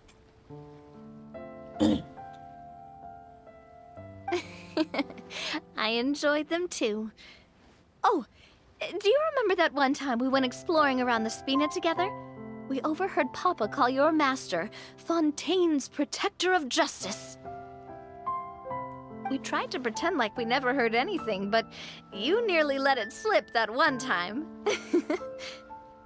Protector of Justice? Oh, wait, you mean that vigilante hero from 20 years ago? The one who is always active at night? Yep, that would be her. What, Batman? She often would put on a black cloak and go out at night. I never knew where she went or what she was doing. I guess Batwoman? Until, like Navia said, we overheard the truth from Mr. Callis that night. 20 years ago, huh? I still remember the guards leaving all kinds of witness reports about her on Nervalette's desk. My apologies. Oh, there's no need to apologize. You had nothing to do with it. And anyway, everything she did was for a good cause. Although, calling herself the Protector of Order was a bit much. Especially when she deliberately operated outside the law. Huh? When did the Protector of Justice become the Protector of Order? Oh, she had a bunch of code names. I heard she would just come up with a name on the spot whenever she was asked. Later on, she probably got sick of answering those questions and decided to stick to just 2. The Protector of Justice and the Protector of Order. That sounds like her, all right. I bet she forgot which of the two she'd used by the time she got back each night. Well, she certainly sounds like a fascinating individual. With her strong sense of justice, it's no surprise her student followed in her footsteps. It's true. I always wanted to become like her. Someone powerful, independent, and with a strong sense of conviction. But...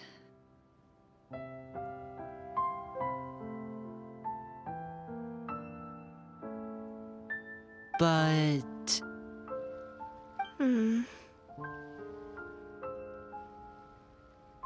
she suddenly disappeared the night I turned 10 years old. Disappeared? What happened? I have no idea. She didn't even leave a note. I was never able to find out where she went. That night, I was celebrating my birthday at Navia's house, but Master never came to pick me up. When I returned home on my own, it was to an empty house. When she still didn't appear after a few days, I went to Mr. Callus's house to ask about her whereabouts, but he only shook his head. Papa probably didn't know either. I know he sent a few people to investigate the matter in secret, but they never found any credible leads. Don't worry, I understand. To be perfectly honest, given Master's personality and way of doing things, it all made a lot of sense. If I had to guess, I'd say she probably used it as an opportunity to force me to become independent. Just like how, when a litter of kittens reaches a certain age, the mother willingly leaves them behind. Were you upset, Clorand?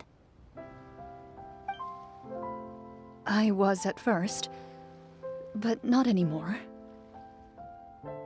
I don't believe Master would suddenly disappear for no reason.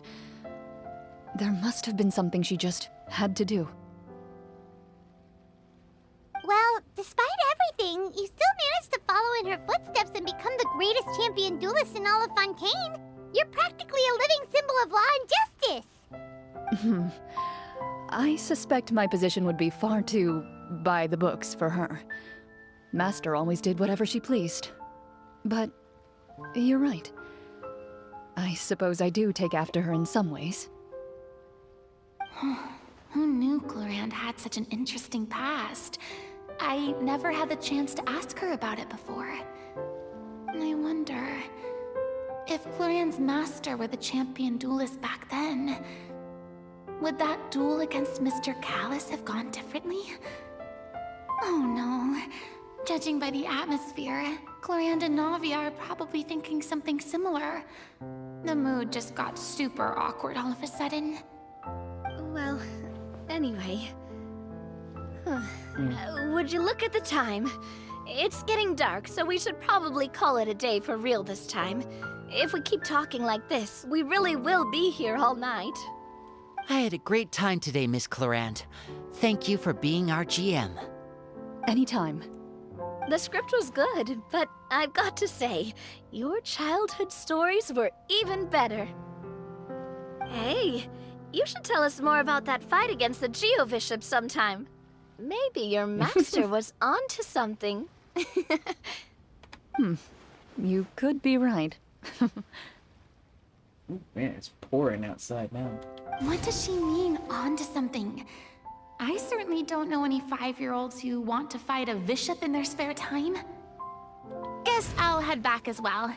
I need to save my energy if I want to continue enjoying the story tomorrow. You're that excited to hear about my fight with the bishop? I was talking about the script.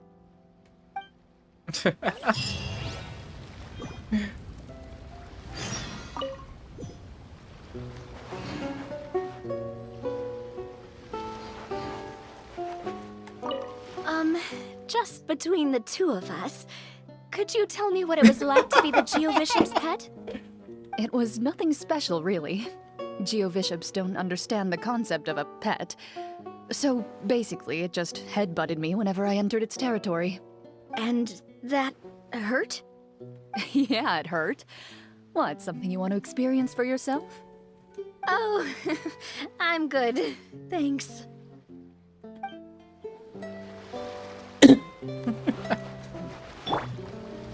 Oh my god. This quest has been great. Okay, let's turn in this daily commission stuff here real quick before we continue.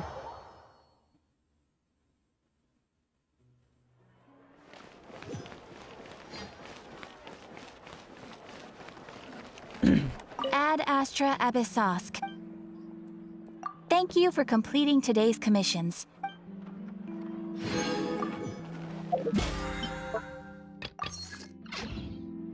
Okay, wait till the next day.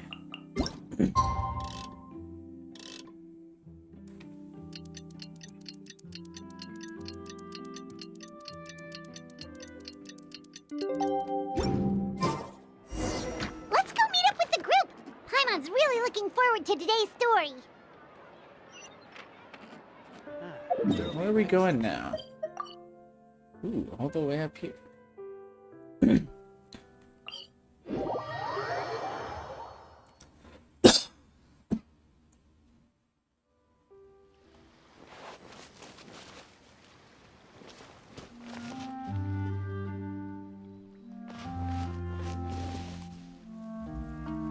It's a hilichurl trying to shoot an armored crab and not having any luck.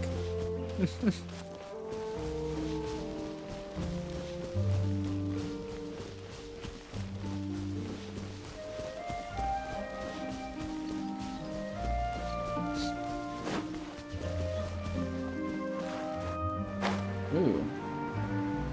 This way.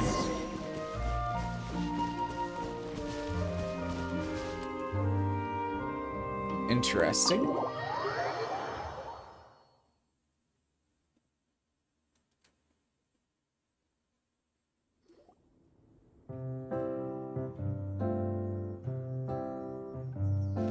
Looks like everyone's here. Now, before we begin, why don't we finish where we left off yesterday? There was an important decision to be made, yes?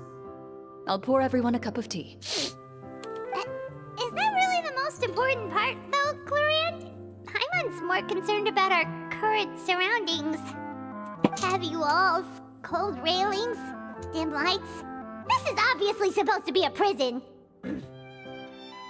I admire the work put into the set. Still, it's obvious the scriptwriter has never paid a visit to the fortress of Meripede. So this set is going to be a part of the script? Unfortunately, that is something I can neither confirm nor deny.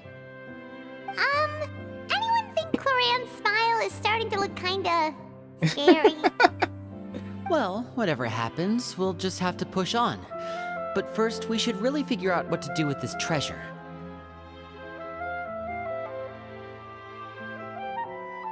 If we're worried about arousing suspicion because of our identity, why don't we give ourselves a different name, just like Clorant's master did?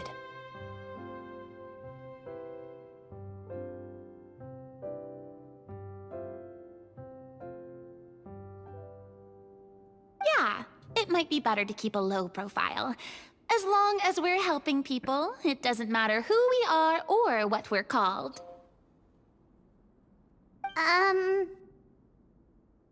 Staring at me won't get you anywhere. Or did you want some more tea? Oh, Paimon's good. Thanks. Why aren't you saying anything, Navia? Wait, what's that next to you? Oh, this is the short sword Clorant mentioned last night. I found it. Huh. I'm surprised you managed to track it down after all this time. Well, I made sure to take good care of it, considering the circumstances in which you gave it to me. Of course I had to keep it safe. Anyway, where were we? Oh, right. I was just thinking about all the potential ways for us to break out of prison. We could dig a tunnel, or try to bribe the guards. Wait, we haven't been thrown into prison yet, have we? Well, it's only a matter of time. It pays to be prepared. Just like how you should always have an umbrella on hand, even when it's sunny.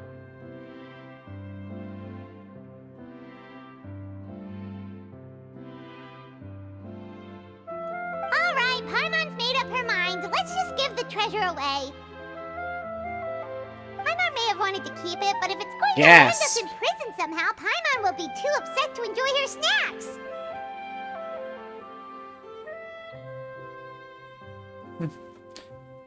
Turns out Paimon cares more about snacks than treasure. Paimon's developing as a character.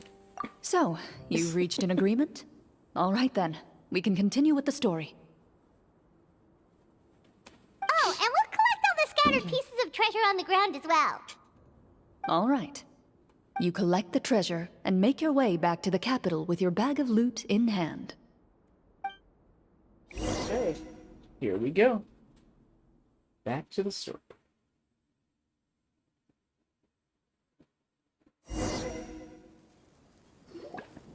The city is still shrouded in a gloomy, oppressive atmosphere, but your spirits are surprisingly high.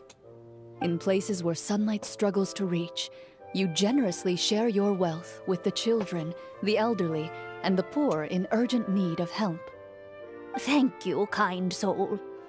The elderly woman's look of gratitude follows you as you walk away, her eyes never leaving your back until you move entirely out of sight.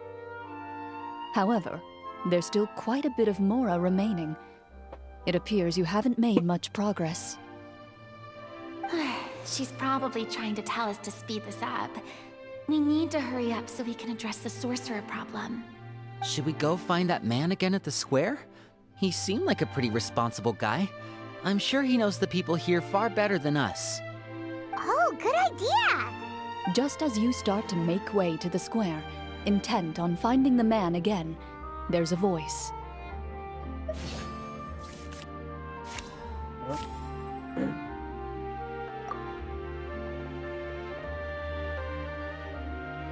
Please wait, distinguished guests. Several strange guards suddenly call out to you.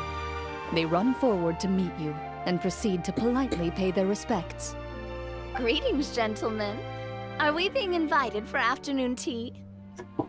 Surely you jest, my lady. That would not be our place. It is His Excellency the King who requests to meet with you. Please come with us.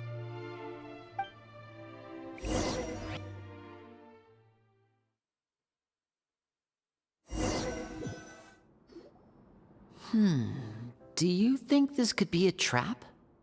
Well, we have to investigate the court at some point, right? Meeting the king himself would be a fantastic opportunity to do that. Now we just need Farina and Vinti to meet. I say we go for it. If something happens, we'll just turn the whole place upside down. That sounds a little intense. After a quick discussion, you nod to the guards and agree to follow.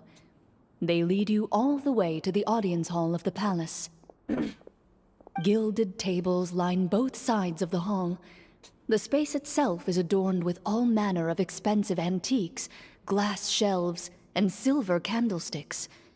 The items appear quite ordinary in size and dimension, yet their presence somehow makes the emptiness of the hall feel even more surreal and ominous.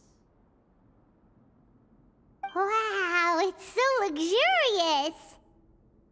The elderly king, clad in a magnificent robe, sits upon the deep crimson throne before you.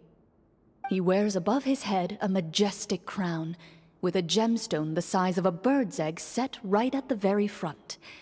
As you observe it, you see a complex pattern of light reflect off its surface. They're here, Your Majesty. A man dressed in dark clothes, likely a minister, shields his mouth with his hands and bends down to whisper a few words to the king. After a moment, he lowers his hands and stands back up. His gaze shifts to fixate on your group, but he does not move from his place at the king's side. The king does not appear entirely aware of his surroundings. The man by his side, though, we should keep a close eye on him. The king remains still and says nothing. The minister is the one who speaks. Esteemed guests, allow me to thank you for coming to our faraway kingdom. Unfortunately, His Majesty the King finds himself quite exhausted from work.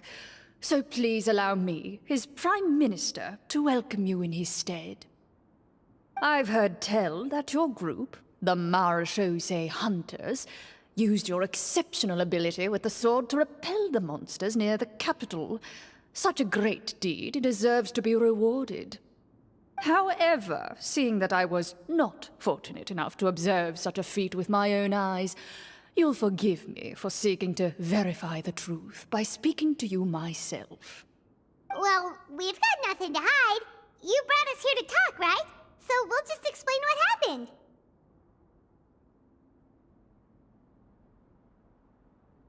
The golem's blades were so powerful, they could cut down trees in a single swipe! It took a lot of effort to defeat them, even for trained swordsmen like us. Well, that was enough details, right? Believe us now? Your account does indeed match those of the survivors. Since you were the ones who defeated the monsters, that must mean you are also in possession of the treasure they stole? Well, we did take the treasure, but... How did he know about the treasure? Then I must ask that you return it at Suspicious. once. It belongs to the kingdom.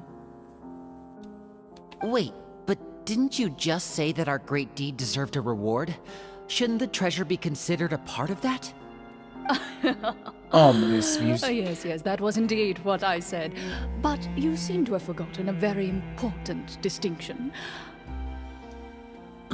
Only that which is freely given by the king can be considered a reward.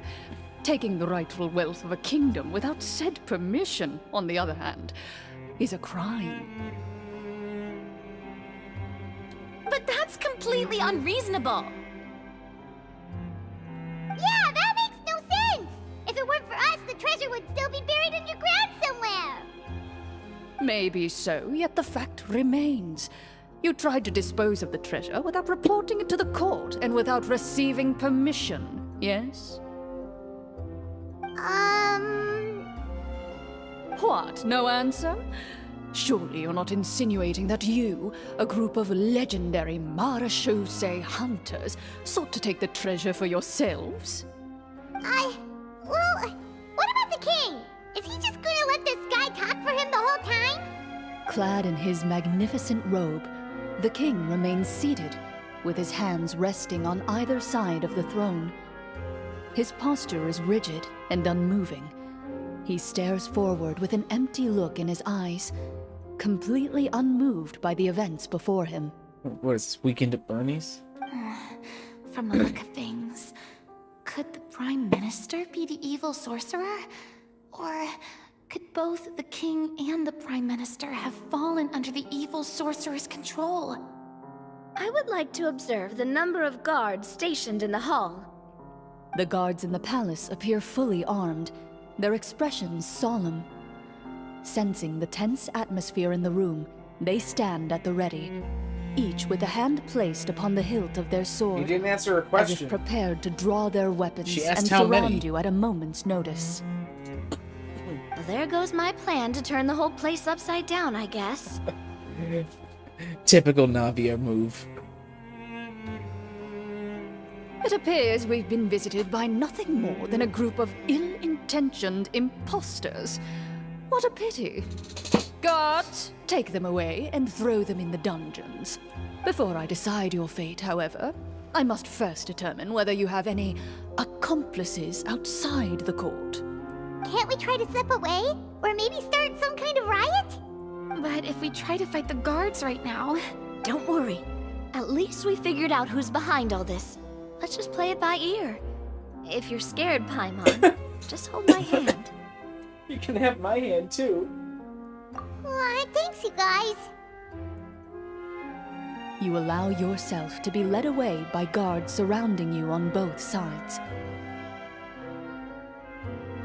It's only when you begin to feel drops of water falling from the dungeon ceiling and smell the stench of death and decay all around you that you finally realize you've stepped into a completely different world.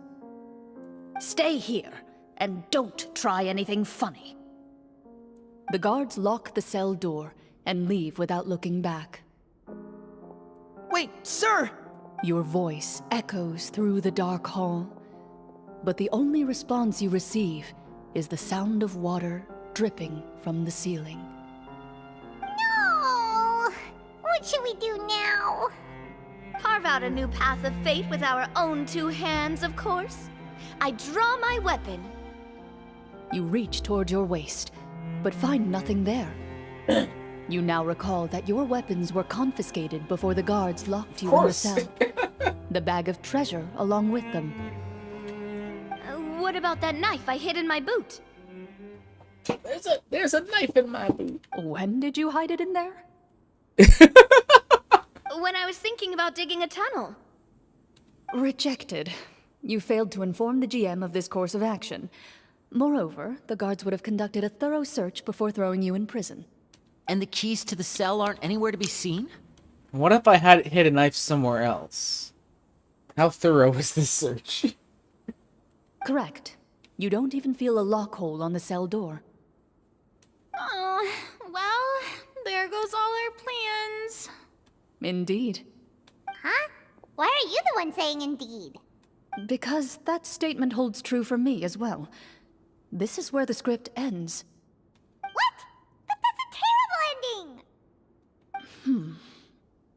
Generally speaking, this should be the point where the scriptwriter gives the players some kind of hint, or gives the GM some kind of code for how to move forward. I mean, maybe they just really wanted us to be immersed in the feeling of being in prison. Like, they'll only show us the way out once we've grown truly and utterly desperate? That is a possibility. If only there were desserts and tea in real prison. Oh, wait, guess it's kind of how the Fortress of Meripede works if you're lucky. Oh, before I forget, Navia, the short sword you had with you earlier.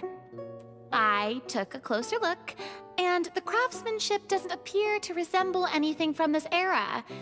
If I remember correctly, that style was last in vogue several hundred years ago.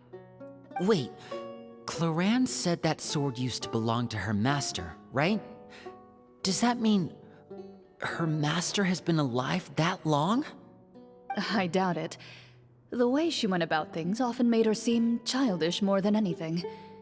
I'd say the sword was most likely an heirloom passed down over time. Hang on. A precious heirloom passed down to you by your master.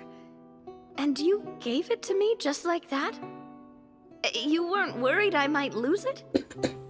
Master left many things to me when she disappeared. There was the sword, an old key, and a good amount of junk she probably just didn't want to take with her. I gave you the sword back then, because I didn't want our friendship to end. Wait, when did this happen exactly? After the duel. Between Mr. Callis and myself. Aww. Before Awkward. that, Clorand would have meals with us and even stay over at the Spina some days. She was on great terms with Papa as well. After the duel, though, there was a period of time where we simply didn't know how to face each other. She entrusted this sword to me, and never came back.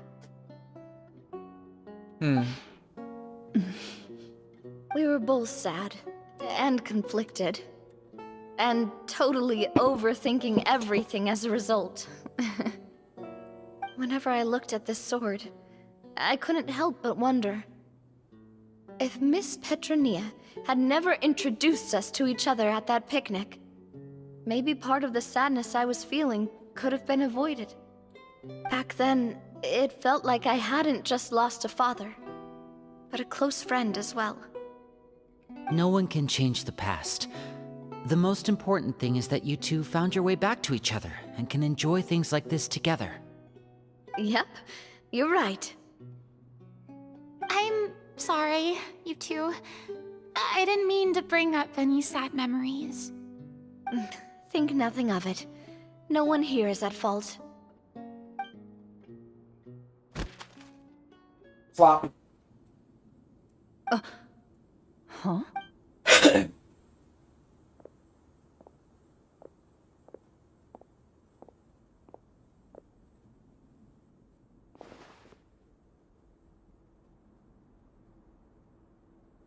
Ah, looks like the next part of our script is here. Perfect timing. The situation was really starting to get desperate. And not just because of the prison thing. From Claren's face, I really can't tell if it's good news or bad news.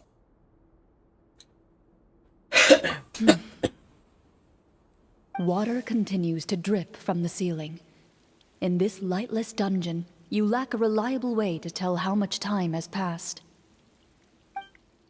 Eventually, you get used to the unpleasant odor of straw, mold, and rust, and find yourselves alternating between fits of drowsiness and despair. Suddenly, you hear footsteps outside the door.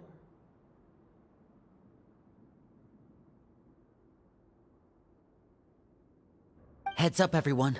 Someone's coming. Gather close, everyone, and keep your voice down. Who's this?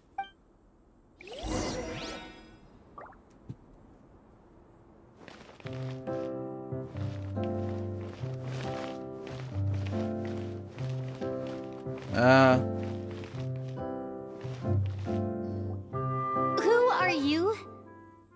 I work as a guard in these dungeons, but my true identity is the same as your own.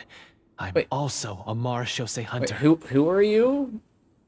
Like literally, like, he's not being voiced by Clarand, so who are you? Huh?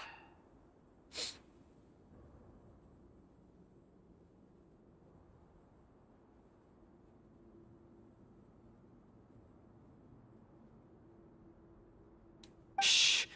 I've already sent away the other guards, but if we make too much noise... I understand, but how can we be sure we can trust you?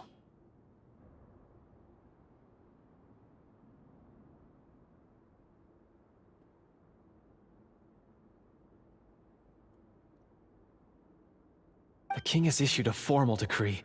In light of the irrefutable proof of your crime, you're to be executed before tomorrow's sunrise.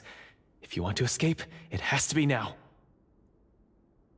This voice actor sounds familiar. Executed? We barely did anything! Monsters appearing at the same location as the treasure. Could this entire thing have been a trap?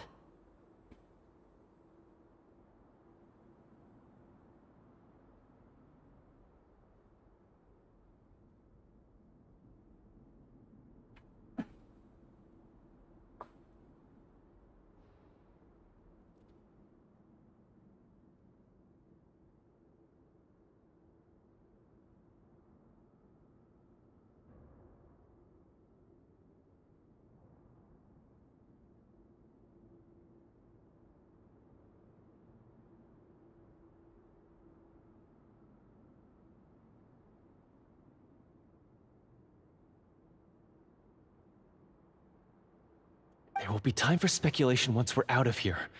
As for my identity, I have no way to prove that to you just yet. Is that Dong Hung's VA? That really sounds like Nicholas, but I'm not entirely sure. Why is there a fly in here? Get away.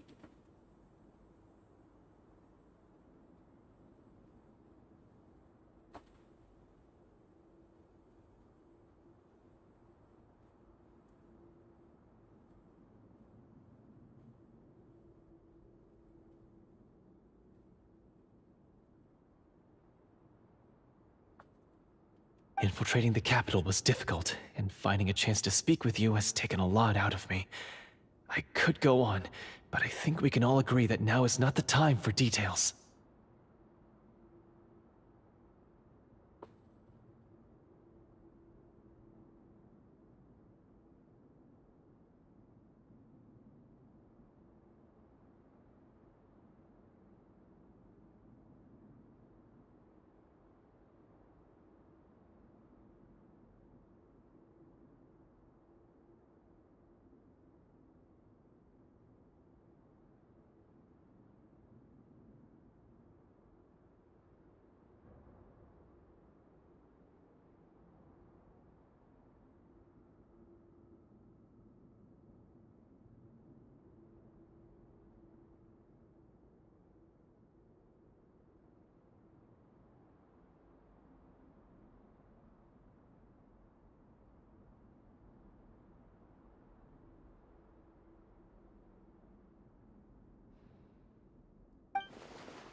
Well, it doesn't look like we have any other choice. Have you seen our weapons anywhere, sir?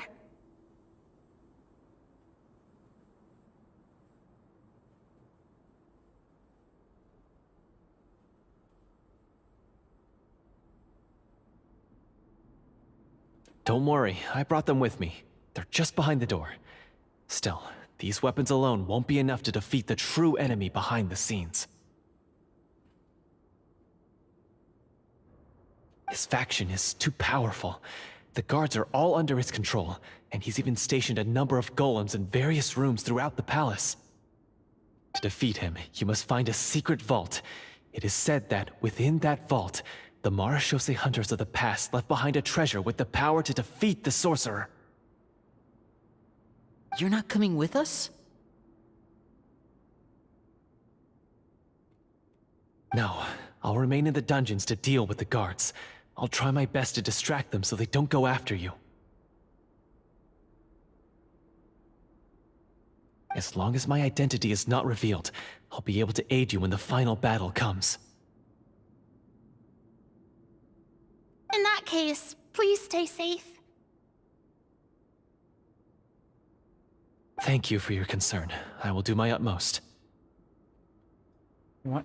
Who is this guy, and why does he have his own As voice? for the location of the vault, here, this map should lead you there.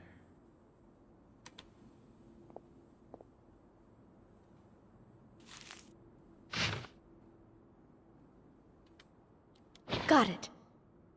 All right, once I open the door, remember to stick close and refrain from making any noise.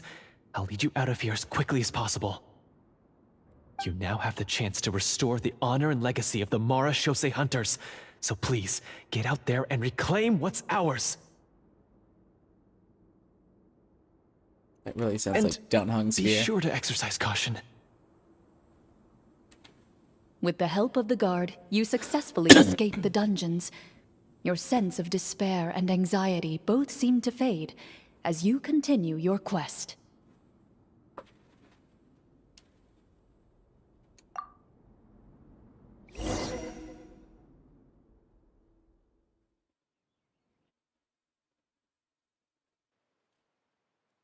Wait, we didn't get to use our skills at all while we were in prison. Who knows when we're gonna get the chance to use that cool summon spell? That is a pity, but we can only continue to move forward.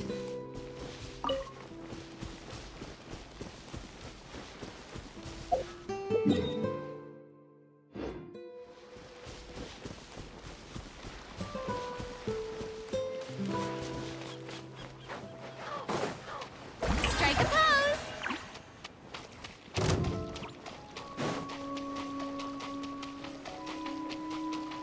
Excuse me.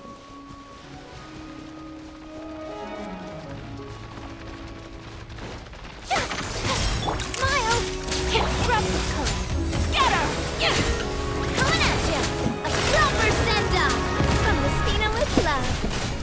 Watch out!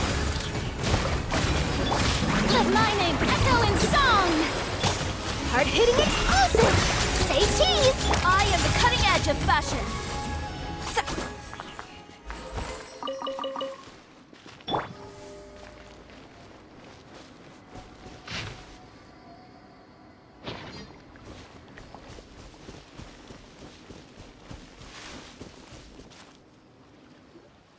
This should be the place marked on the map. This bit of rock certainly looks suspicious. Well, I'd say an investigation's in order then.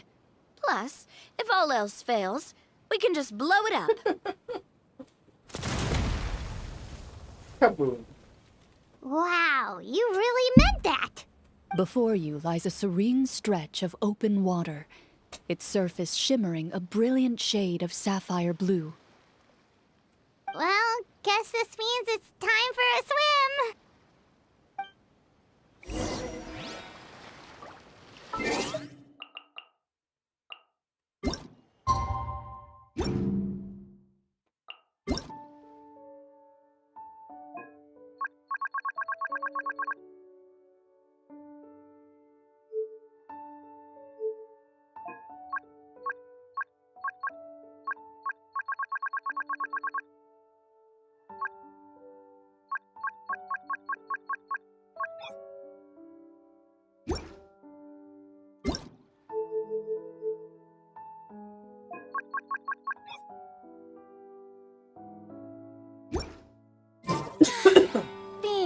popular can be such a hassle.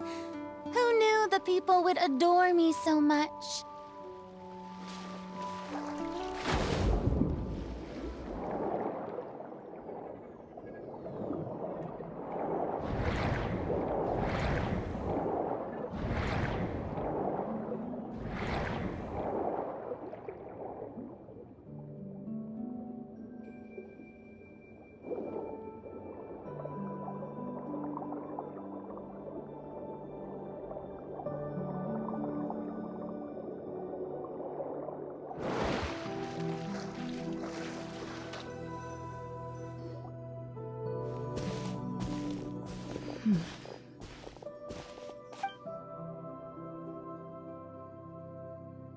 What's the matter? It's nothing. As you step into the cave, you find yourself in an eerily quiet space. Before you lies a narrow passageway that appears to trail off endlessly into the distance.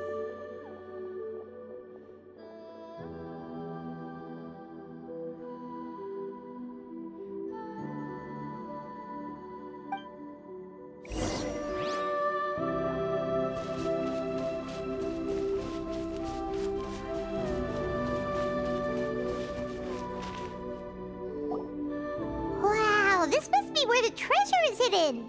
But this door is blocking our way in. It almost looks like it's been here for quite some time. I've got to hand it to the tabletop troupe. They really went all out with the props. Indeed. Huh. What have we got down here? A kind of mechanism connected to the door? Ah, it looks like we might have to arrange it into a certain pattern. Pattern on a stone door. That's something Master mentioned before. Is something wrong, Clarant?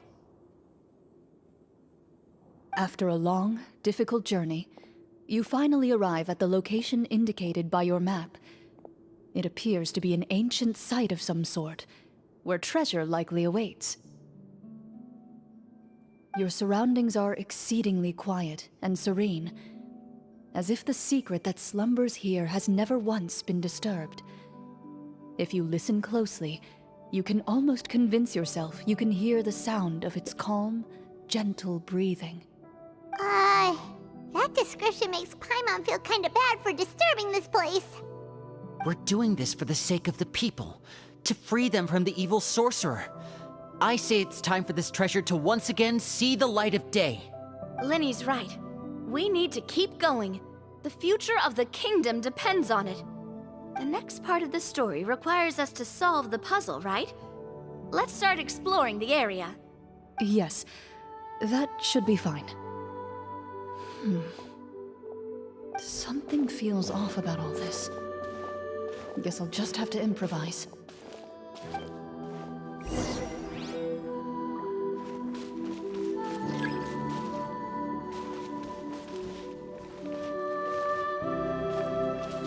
Oh, so they're actually gonna do stuff.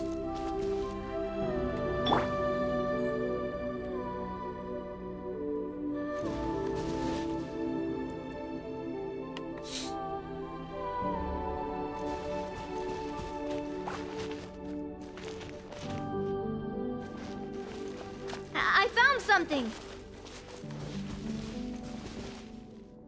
Found something here, too. No, so they're actually solving the puzzle. Okay. How about you, Farina? You find anything? Same here. There we go.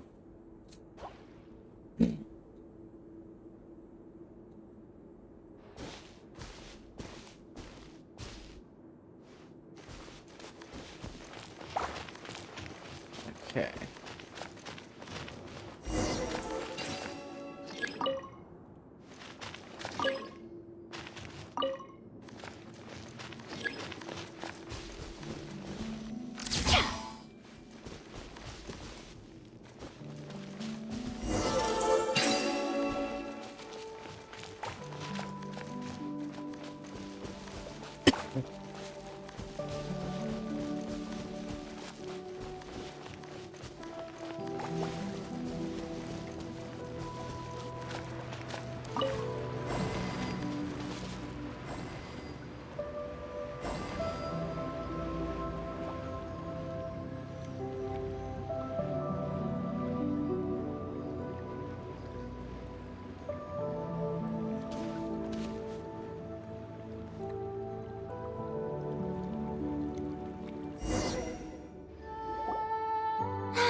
something just appeared.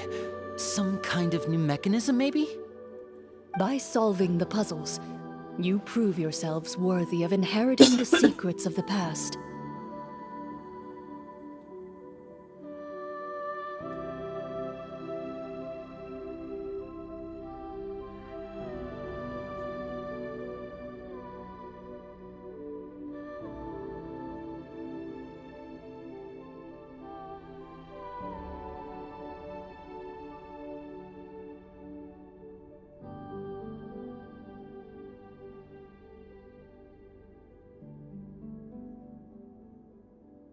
At the end of each puzzle, you're rewarded with...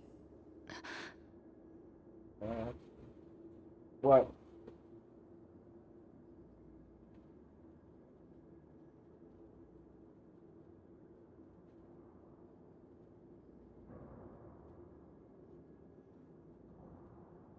With? a key. Oh, it must be the key to the big door. Huh? This is one of the Marechaussee Hunter keys that are passed down from generation to generation. It is said that 4 keys in total are required to form the final, complete key. And it seems like we just collected 3 of them. That must mean...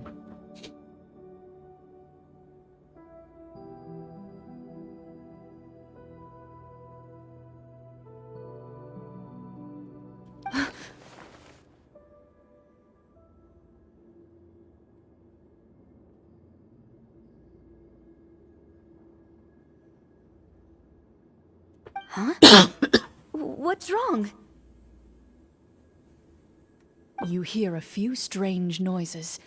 Suddenly, all the torches in the ruin go out at once. Huh? What's going on? Did we fall into another trap? For the sake of immersion, please close your eyes, everyone. Without the torches, For the the sake of space immersion. is now completely dark, and you cannot see anything.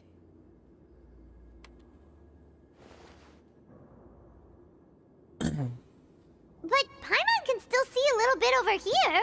Paimon, shut up! Oh, right. Sorry. Close your damn eyes. Suddenly, you hear the sound of footsteps pierce through the darkness.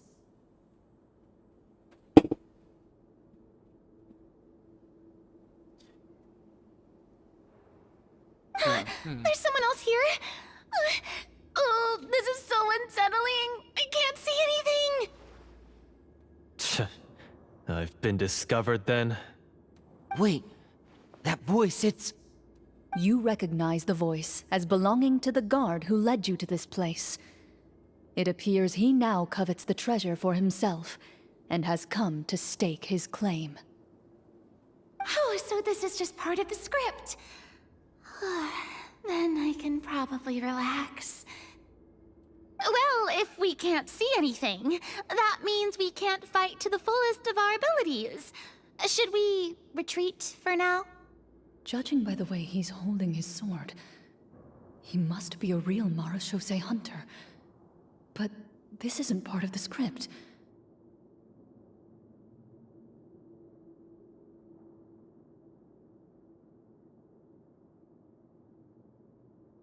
Retreat? That's not the hunter way. If it's dark for us, then it's dark for him. We choose to fight. Your choice is noted. Please keep your eyes closed until I tell you the torches have been relit.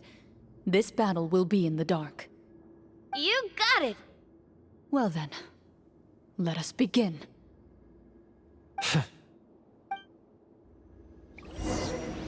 Ooh, you can play as Corinne. Awesome. Where evil lurks, shoot on sight. I'd like to try to hit him with my sword. No. Your strike is successful. Ha! You're facing a veteran Marechaussee hunter. You don't stand a chance.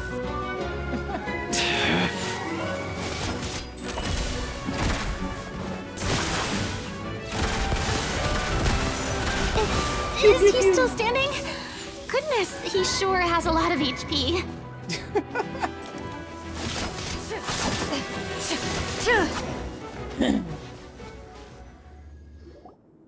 Is it over? Can we open our eyes now? The enemy is strong and relentless, but the battle is nearing its end. The torches have not been relit. What about now? Final strike. Ha!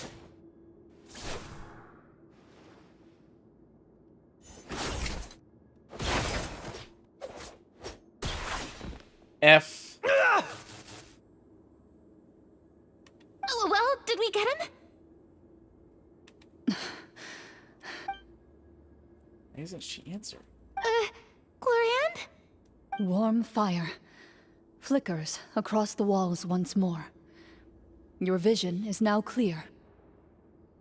In an impressive display of courage, the four of you successfully defeat the uninvited guest. That look in his eyes.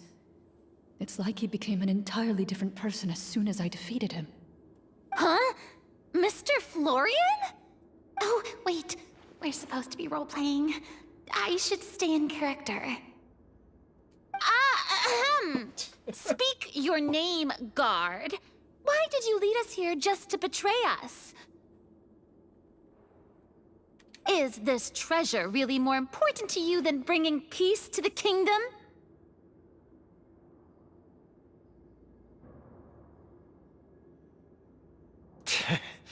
What kingdom? What peace? Those were nothing but lies! I, Florian, am a true Marechaussee hunter, descended from hunters of ages past. So he's also using his real name. Or, wait, was that the name of his character from the very beginning? Verena, Then please. I'm even more confused. If you truly are a Marechaussee hunter, shouldn't you want to help us just like you said before? Shouldn't we fight together for the sake of the people?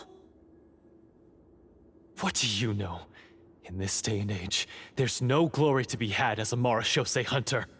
Okay, that's 100%. That has to be Dan Hung's VA. That sounds exactly like him now. What's that supposed to mean? My skills were passed down to me by my father. We lived a life of obscurity in the remote wilderness. Still, he devoted everything he had to being a Marechaussee hunter.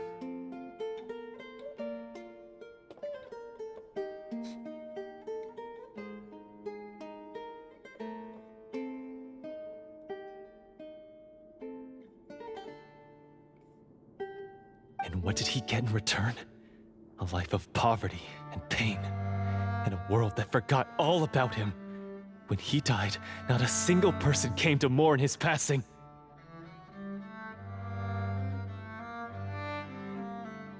The Marechaussee hunters were the ones who saved this city. We're heroes.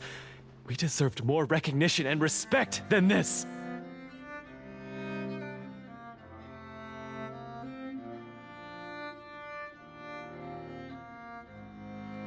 Is he talking about how no one in the capital seems to remember the hunters and their legacy?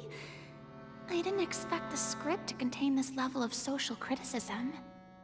So that's why you want to take the treasure for yourself? You feel like you're owed fame and wealth? If you already knew where the treasure was located, why didn't you just come down here and take it? Because I still needed the final key. Only a true Marechaussee hunter is capable of passing through this final door.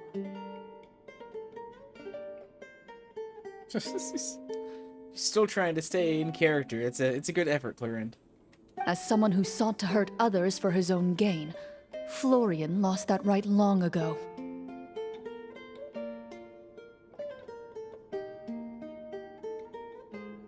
Okay, but what is this treasure anyway? We've got all the keys, right? So can we just go in and take a look? You're sure you want to go in? We've been talking about it for so long. Of course we want to see what's inside. And we've already defeated Florian, right? so he won't try to take it from us anymore.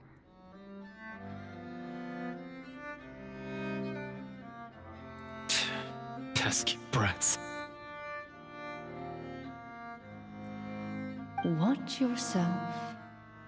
Then let's open the door together. All right. Your choice of action is confirmed.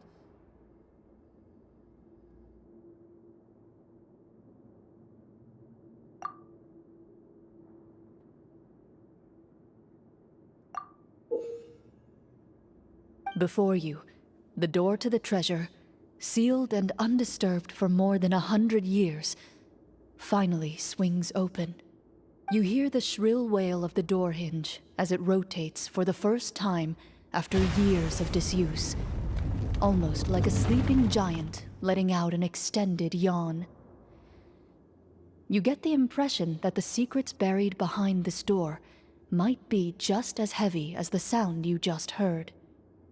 It's open! Come on, let's go in! Paimon wants to see what's inside! Paimon. Ooh, me too! Farina. Ugh, uncovering hidden treasure is the most exciting part of adventuring. That was great. What do we have here? Uh-huh.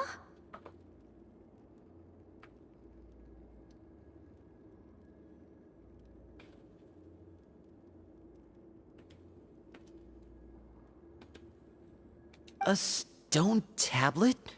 And some shabby weapons?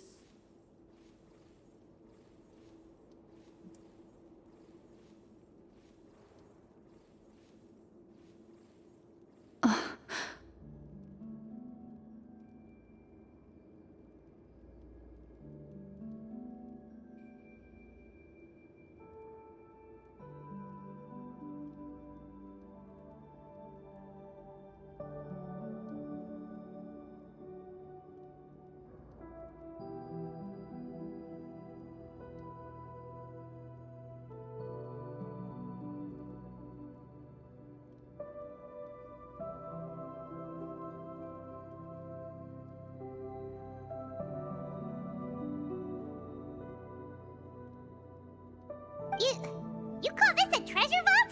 Looks more like an abandoned warehouse!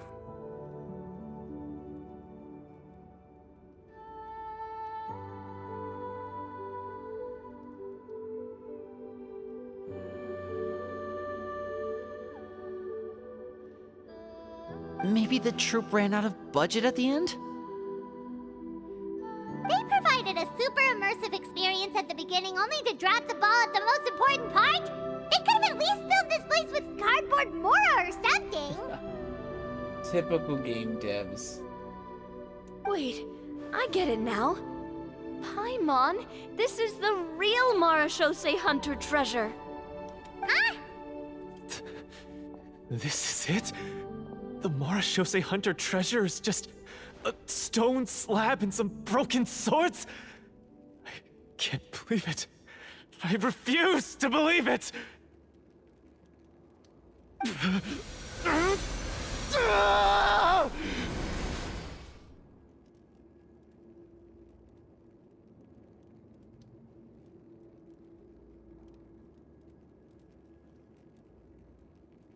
Whoa, are you okay?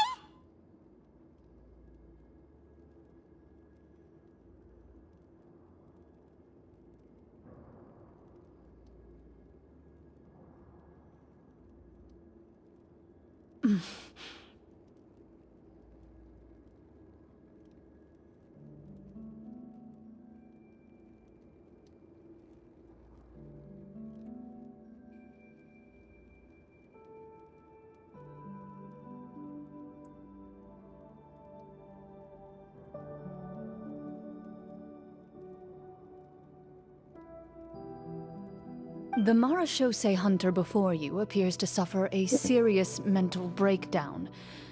He needs to leave the room for a moment to collect himself. One of you seems to understand the significance of the treasure already. If the rest of you wish to follow suit, you may remain here in the meantime and explore your surroundings.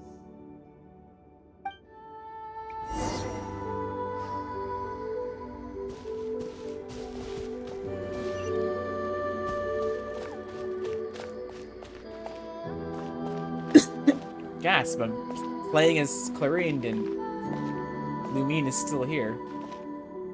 It's weird.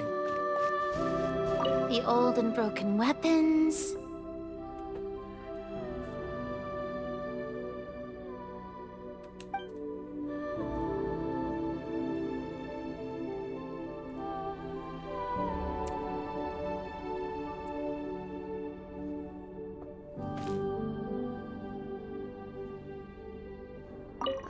The names on the tablet.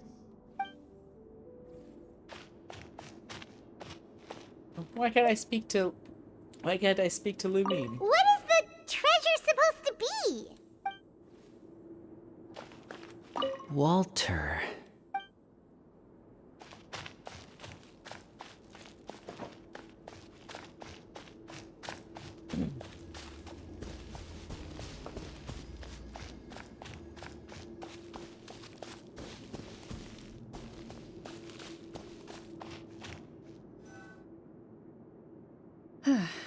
So, how are you doing? Feeling any better? What just happened? Do you remember how you got here? Or what happened to your body just now? I remember now. I brought you here because I wanted to... The explosives in the cave! You mean these? Huh? How did you... I could tell something was off the moment I stepped into this cave, so I kept an eye out. I've already dismantled the whole thing. So the strongest champion duelist in all of Fontaine saved the day once again. Guess I shouldn't be surprised. It would seem your skills as a Marechaussee hunter are as sharp as ever. I deserve some answers, don't you think? Tell me why you wanted to lure me here. Everything you said earlier sounded like the truth. Luckily, your monologue was dramatic enough to convince my friends you were just role-playing. I don't know. I just always felt like there was something in my heart that didn't belong to me. Something agitated and angry. Who knows? Maybe it was my own anger all along. I could never really tell. The feelings about my father and the other Marechaussee hunters are real. It just wasn't fair. I was angry, bitter that no one remembered them or praised their accomplishments. I don't know when it started, but at some point, my anger came to completely consume me. At that point, I remembered the legend my father used to tell me. The one about the treasure. But if the treasure was all you cared about, why plant all those explosives? Wouldn't they just destroy the treasure and bury you along with it? I can't remember. My head is a mess. It felt like there was this voice telling me to eliminate the hunters, but now it's gone. From your description, I suspect you were dealing with a Devorator. Devorator? Oh, your master... your father, I mean, never talked about it? It was a kind of monster that was active several centuries ago. No, I've heard of it. I'm just not sure why you suddenly... Wait, it can't be. The seal! The seal? My family has served as Marechaussee hunters for many generations. But the title and swordsmanship weren't the only things passed down over our line. There was a seal as well. My father instructed me to always watch over that seal and maintain it regularly. He said it had been passed down over a truly ancient age, and protecting it was our clan's most important duty. But I neglected that duty after he died. I finally decided to come down and check on it one day, and that's where my memories become fuzzy. The Devorator would be a formidable adversary for any mortal being, even ones as capable as the Hunters. If you lacked the power to completely destroy it, you could easily fall prey to its influence and corruption.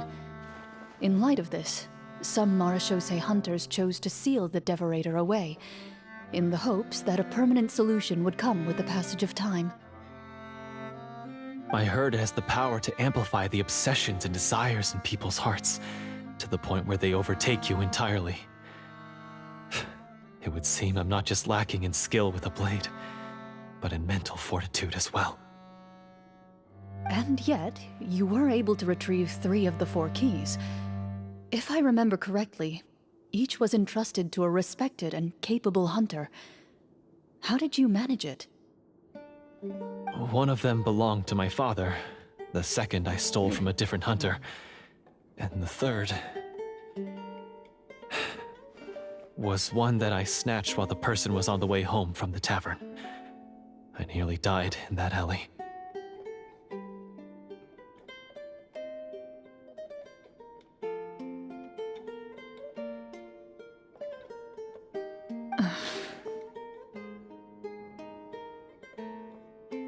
I know just how strong you are. It's as clear as day to everyone in Fontaine. I observed you from dusk to dawn, but could never find any opportunity to sneak up on you.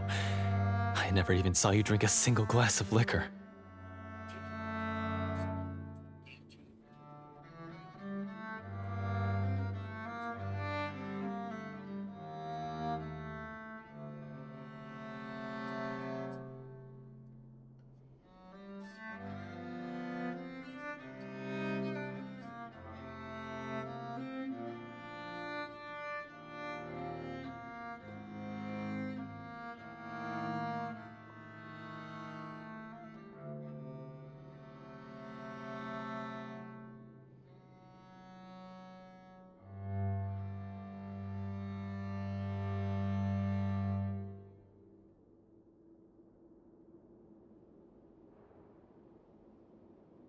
The only way I could think to obtain that last key was to lure you here using your hobby, and then...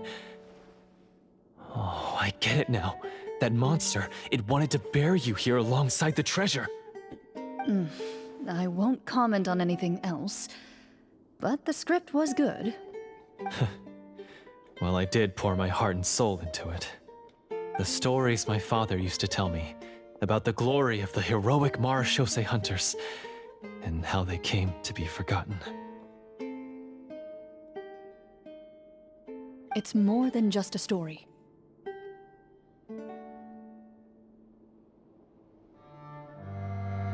Huh?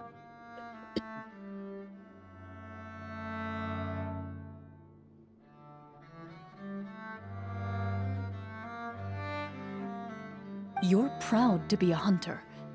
You're still holding onto that part of yourself, no matter how small.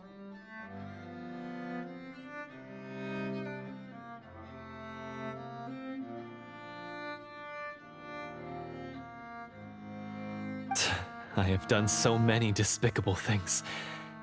I have nothing to be proud of.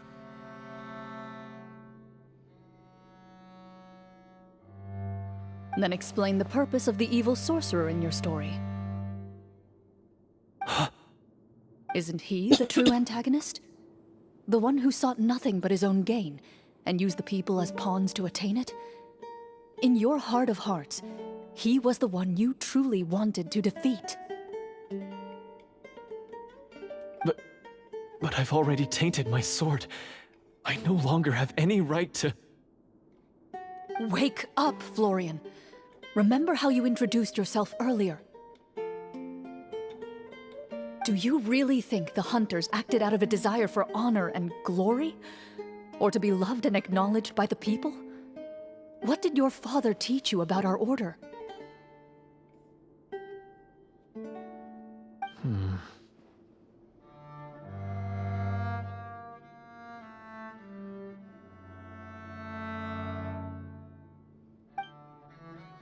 You do not wield your sword for yourself, but to protect those you serve. There's nothing special about a blade. It's the intentions of the wielder that matter above all else.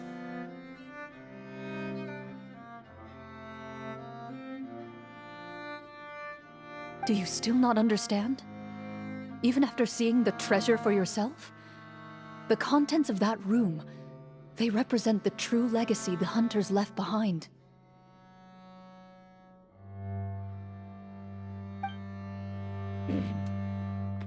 You're right. I am a Marechaussee hunter, It's time for me to redeem, no, to finally serve the people I vowed to protect all along. I wouldn't be so quick to push aside the need for redemption. I know. That's a charge I won't bother to defend myself against. Good. Then, come with me, and help me see the script through to the end. Huh? See the script through to the end? But there's no more script left. Never finished it, huh? No, I mean, I wrote the script with the sole purpose of luring you all here. There was no reason to write beyond this point. Then we'll just have to keep writing it. The evil sorcerer still needs to be defeated. You mean the Devorator? Are you saying I have to make up the rest of the script as we go along? Is that really so hard? You've already written most of it. Surely you can write an ending where the hunters win and justice prevails. I'll be there to help you too. You aren't afraid your party will fall into danger? I know what my friends are capable of, and they're all quite skilled. Besides, I need their help. Then, are you going to tell them the truth about all this? I don't intend to spoil the fun. Sometimes, protecting dreams and fantasies is more important than exposing the truth. Don't you think?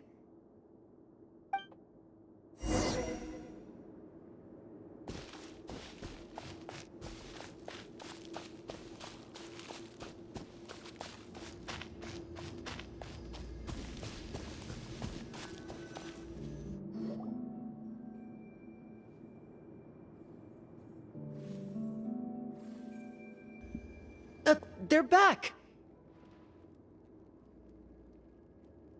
That took a while. Ahem!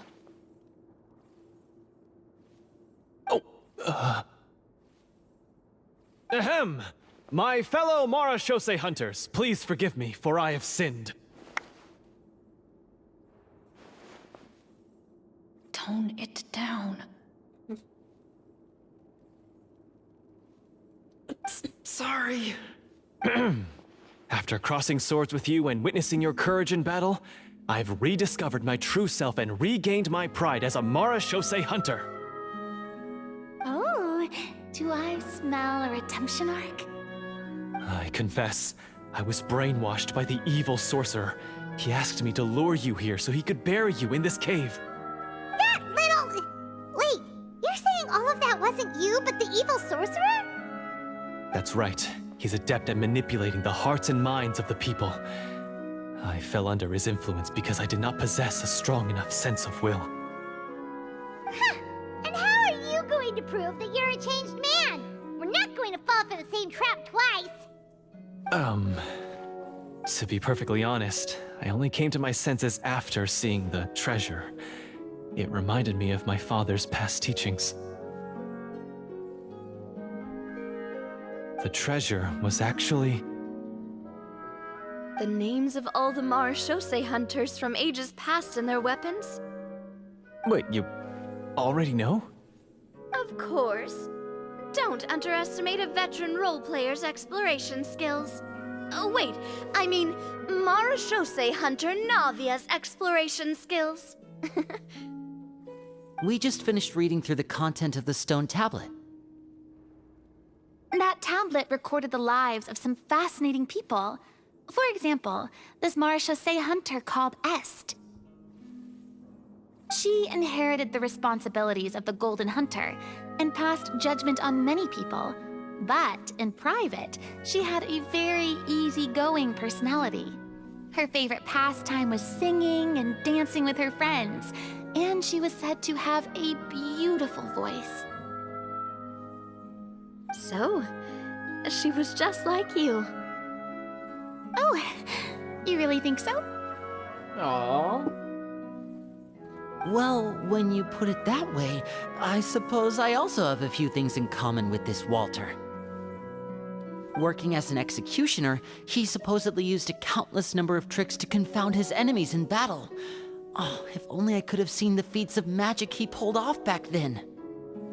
Their lives were all so exciting. You could write so many cool books about their accomplishments. How could they have all been forgotten?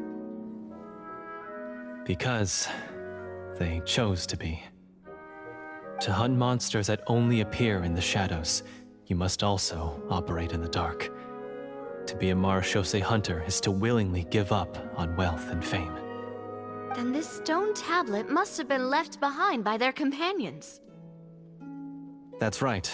Few marechaussee hunters ever revealed their identity to the public. They always protected the city from the shadows. The only time they spoke of their accomplishments would be at night, when they gathered with their fellow hunters in front of the bonfire to share stories of the monsters slain by their hand. So, this tablet was created not so that the hunters would be remembered by the people, but so that they would be remembered by each other. No wonder this place was so well hidden. You regard the stone tablet in solemn silence. The names of your comrades etched onto its surface serve as a reminder that you are never truly alone. The tablet proves that, although a hunter walks a shrouded path, it is not a solitary one. There will always be those who walk beside you, a fact that remains as true today as in ages long past. Their legacies shall continue to be passed down from generation to generation, as everlasting as the stone onto which their names are carved. Father, you once told me that I should seek out the treasure if I ever became lost. So this is what you wanted me to find.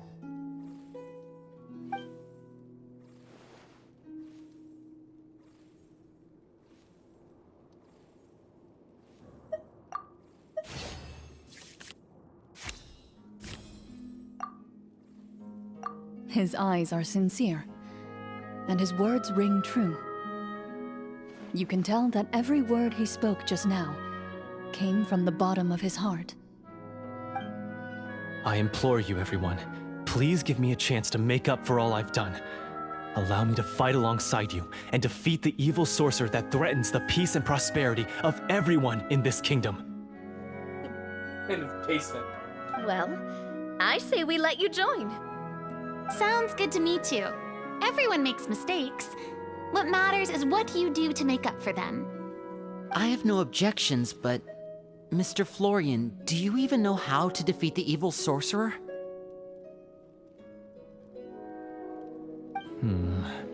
When he took over my mind, I gained some insight into his thoughts. Every time I thought of the treasure, he reacted with a strong sense of fear. Huh? He's afraid of the treasure? But there's nothing here except some broken weapons in the stone tablet. What if the secret's hidden inside these weapons? GM, permission to investigate.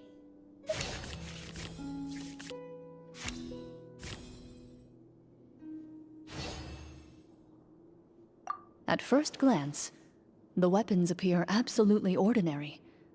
But as you observe them, you notice a faint energy emanating from within. These blades have slain countless monsters.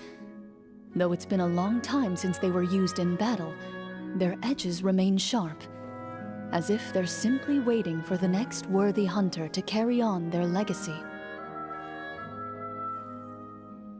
So basically take these with us, right? I'll take this weapon, since it used to belong to Est. Maybe it'll find comfort in being held by someone who appreciates the arts. Ah, good idea. I'll take Mr. Walter's bow then. From one archer-magician to another. Paimon's gonna pick a cool weapon too!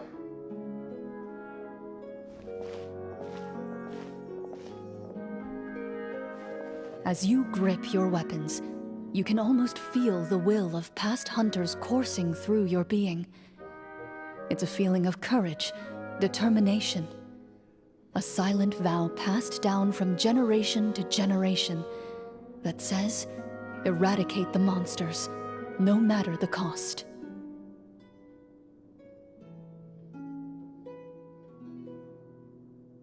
Mr. Florian, do you know where to find the evil sorcerer? I was able to see his surroundings when our minds were connected. I believe he's currently hiding out at the church in the kingdom. We must be extremely careful. He's spent so long living among monsters that he's now taken the form of one. He will not be easily defeated. Then why don't we explore some more and try to find some higher level gear? We don't want to just fight him and lose, right? Oh, no, we have to strike now. He was greatly weakened when I managed to break out of his control. If we let him rest, he might have time to escape. I agree with Mr. Florian. We've got to act while we have the advantage. Don't forget, the people of the capital are counting on us. Yeah, now that we've got a plan, there's no point in waiting. The longer this drags on, the worse it will be for everybody. Yes, that's what's called... Yes, that's exactly right. Alright, you've persuaded Paimon. Mr. Florian, please lead the way. Of course. Follow me. He had to set up so many scenes today, and now he has to join in for this last part. I really don't envy his job. Finally, you decide to slay the evil sorcerer and bring peace back to the kingdom once and for all. As you walk away, you feel the gaze of the stone tablet at your back, as if all the hunters of the past are wishing you success in the battle ahead and awaiting your triumphant return.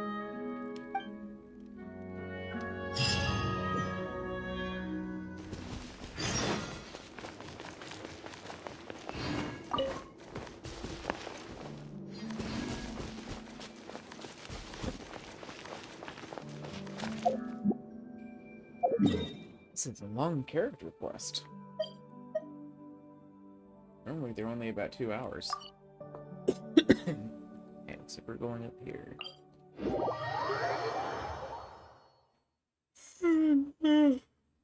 God.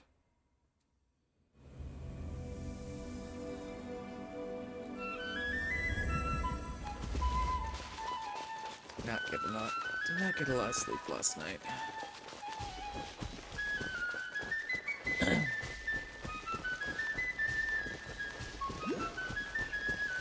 Huh?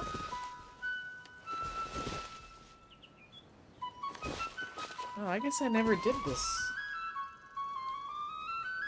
I never did this little puzzle here.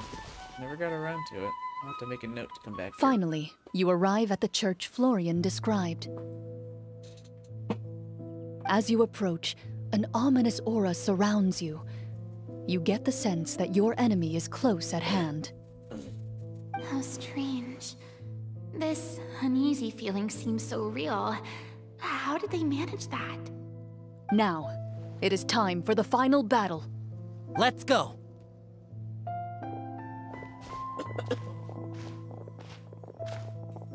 Florian, wait.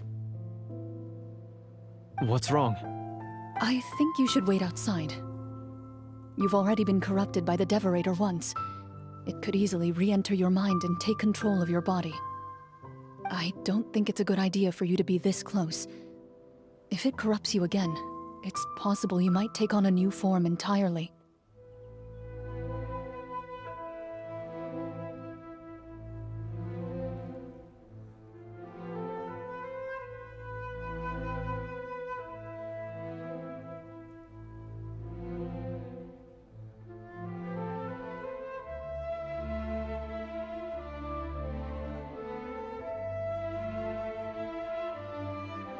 That's exactly why I have to go. Why I should be at the very front. You mean... Yes. I intend to lure it into my body. That's too risky. If things get out of hand, I might have to kill you. Do you understand how dangerous this is?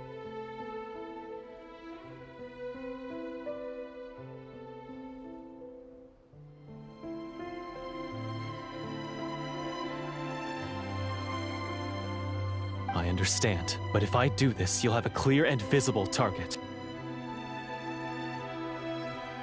The Devorator will have a hard time passing up a chance to enter a body it knows how to control. You won't have to worry about any of your friends being taken over.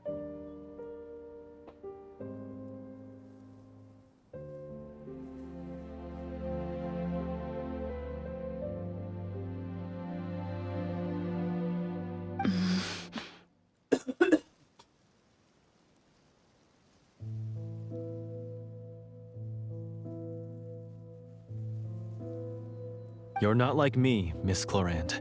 You're a just and powerful Marechaussee hunter. The monster broke free due to my error. It's only right that I shoulder the responsibility for its destruction. This is something that I have to do. Consider it a duel to restore my honor. My only request is that you give it your all. I understand.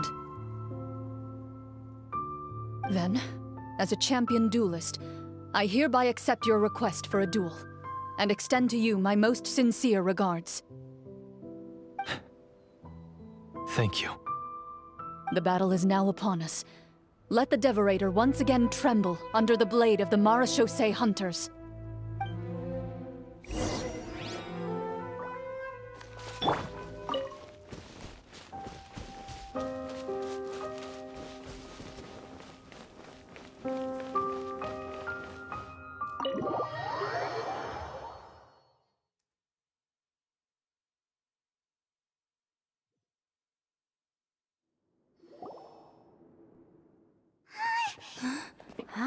House is bigger on the inside.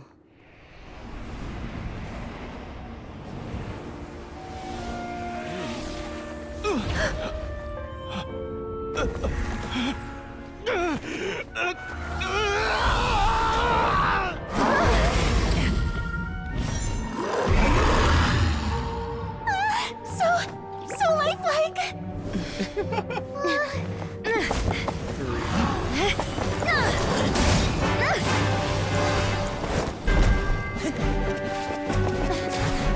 Action cutscene time.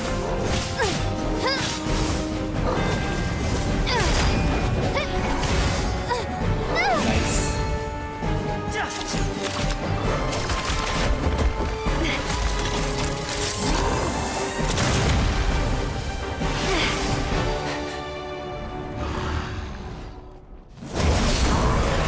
Why is nothing working? This foe is not invincible. You hold the treasure. The power to defeat it in your own two hands. The treasure? You mean... The names! It's the Marechaussee hunters' names! How are we supposed to... You forget, Paimon? There's still one skill we saved until the very end. Hunters fight not for fame, but to aid the people whenever they are summoned.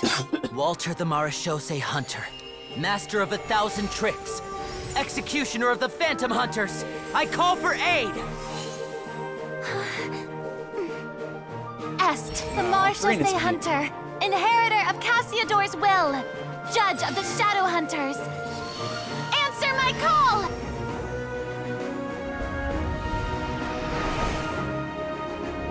Petronia, protector of justice and order. The hunter I respect the most. Thank you for saving my friend, the best one I'll ever know. Please, lend us your strength.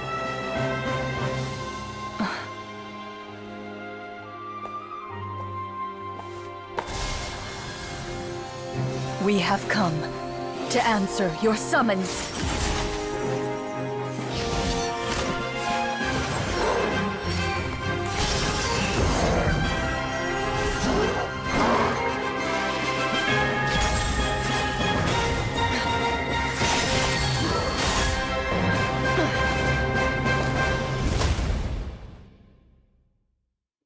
And so, Nice. the monsters were eradicated, and the sorcerer was defeated. Peace soon returned to the capital. Those in the court, manipulated by the sorcerer, also recognized the errors of their ways.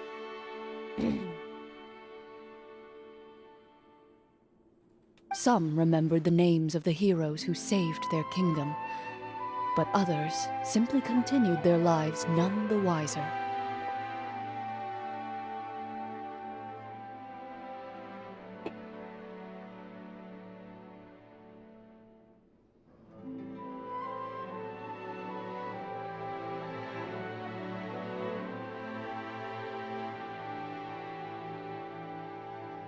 Such is the story of the Marechaussee Hunters.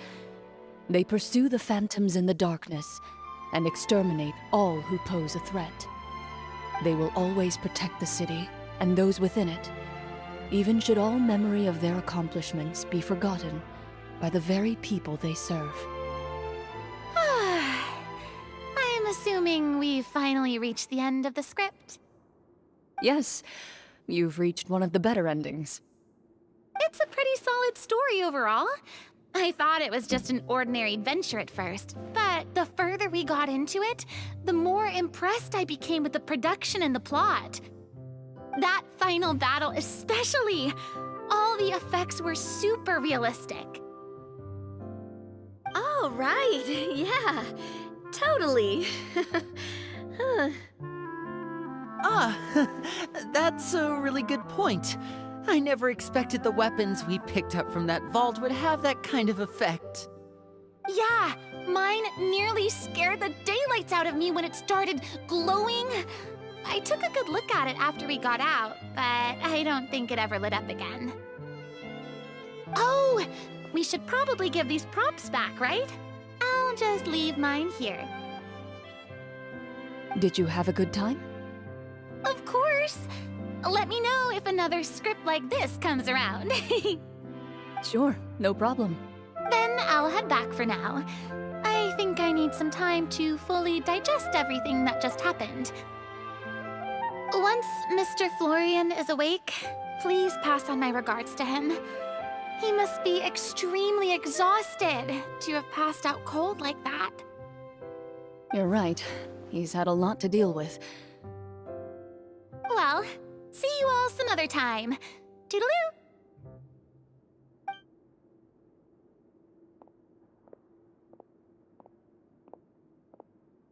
Okay, so, can I ask now? I think it should be fine, yeah. What in the world was going on back there? So you saw through all of that?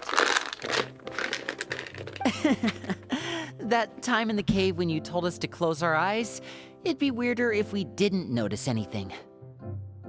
I was dying of curiosity the entire time. I mean, you did a pretty bang-up job of pretending nothing had gone wrong. Farina actually looked like she thought all of it was planned. Guess none of us wanted to be the one to break the illusion. What are you all talking about?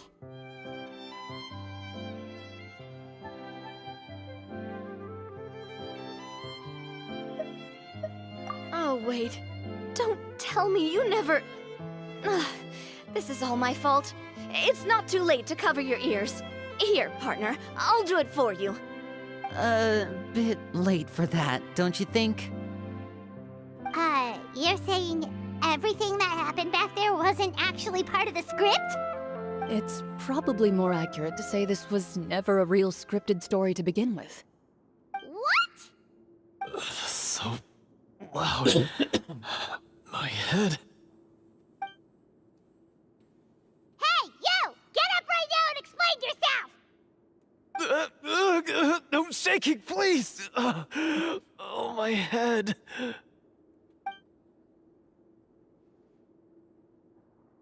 Did Paimon just hear that right? You guys made up that whole last part on the spot? It's not nice to lie to people, but Paimon's gotta admit, that was a really good story, Florian.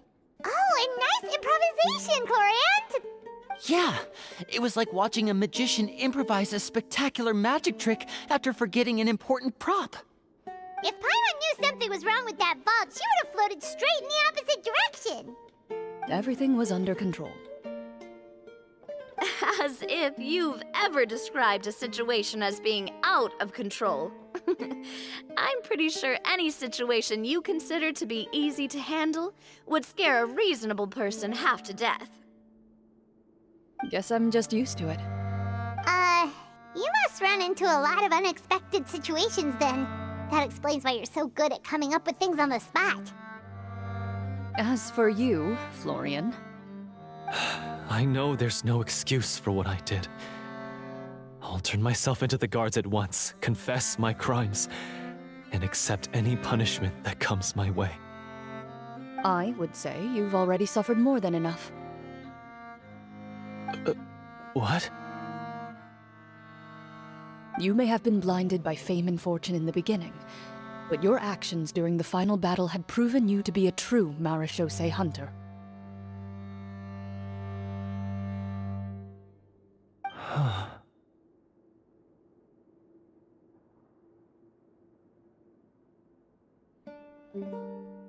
You'll be far more used to the city above ground than below. Your job as a hunter is more important. But... Of course, you'll still need to take the keys and pay a personal visit to the 2 hunters you wronged. Prepare to accept any terms they give you as well. Yes, of course.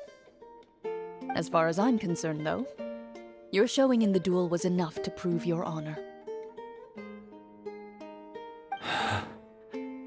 Then I'll do exactly as you said. I'll go return those 2 keys right now. Thank you so much, everyone. I'll do my best to prove myself worthy of the second chance you've given me. I swear this on my name and honor as a Marechaussee hunter. Until we meet again, everyone.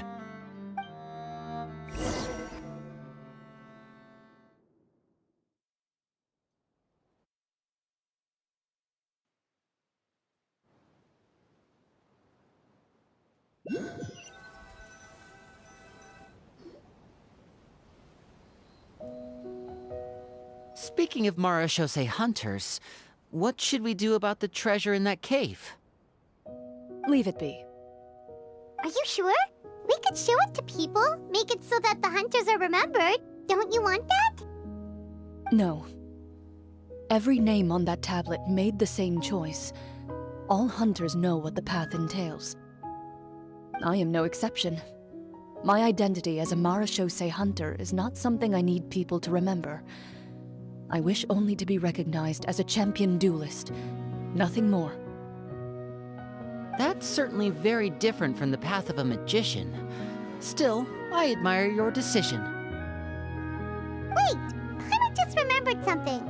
If there were no special effects involved, why did our weapons begin to glow during the battle? That's because the Marechaussee hunters of ages past would often imbue their weapons with special enchantments to suppress the monsters. Whenever a monster was nearby, their weapons would start to glow. Oh, so that's why they had an effect on that guy near the end. I really thought the summons were doing all the work. Well, I'm sure the summons were a part of it too. Oh? How so? This particular devorator probably hailed from the same era as the hunters we saw in the room. The names you recited all belonged to the bravest hunters. Countless monsters fell to their blades. That's likely why the devorator visibly reacted when you said them out loud. So the names held the power all along! Navia, everything you said during your summon. Huh? Oh, I meant what I said. I mean, it was true to my character, so yeah, I'm glad you heard it. Just don't make me repeat myself. It's embarrassing. I really appreciated those words. All right, all right. Don't get all sentimental on me. Anyway, let's not talk about that anymore. I'm going to go on ahead. Don't fall too far behind now. She ran off! I should probably head back as well. This story was truly incredible. I might have to spend the whole night telling my siblings all about it. Goodbye.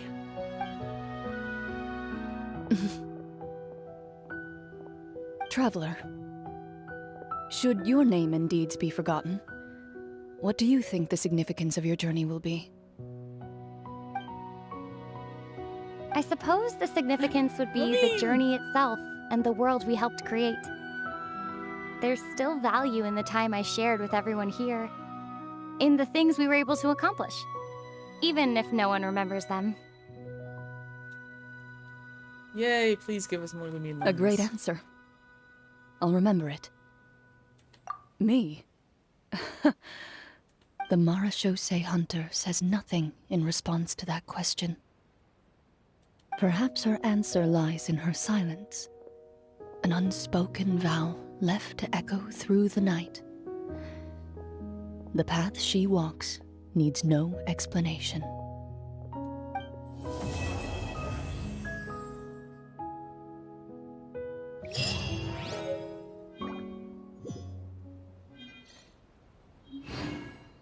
Ooh, I got some sort of item from that. Where is it?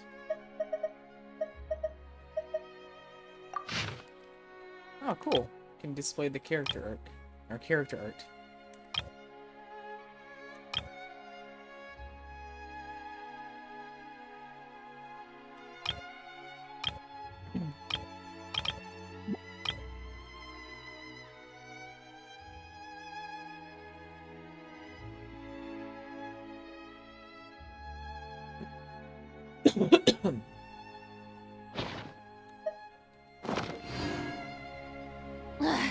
Boring. Isn't there? That was easily one of the best quests, like character quests we've had in the game. Very fun, and also just very unique in terms of the things they did with it, with the interface and the whole D&D sort of mechanics and stuff. Really cool.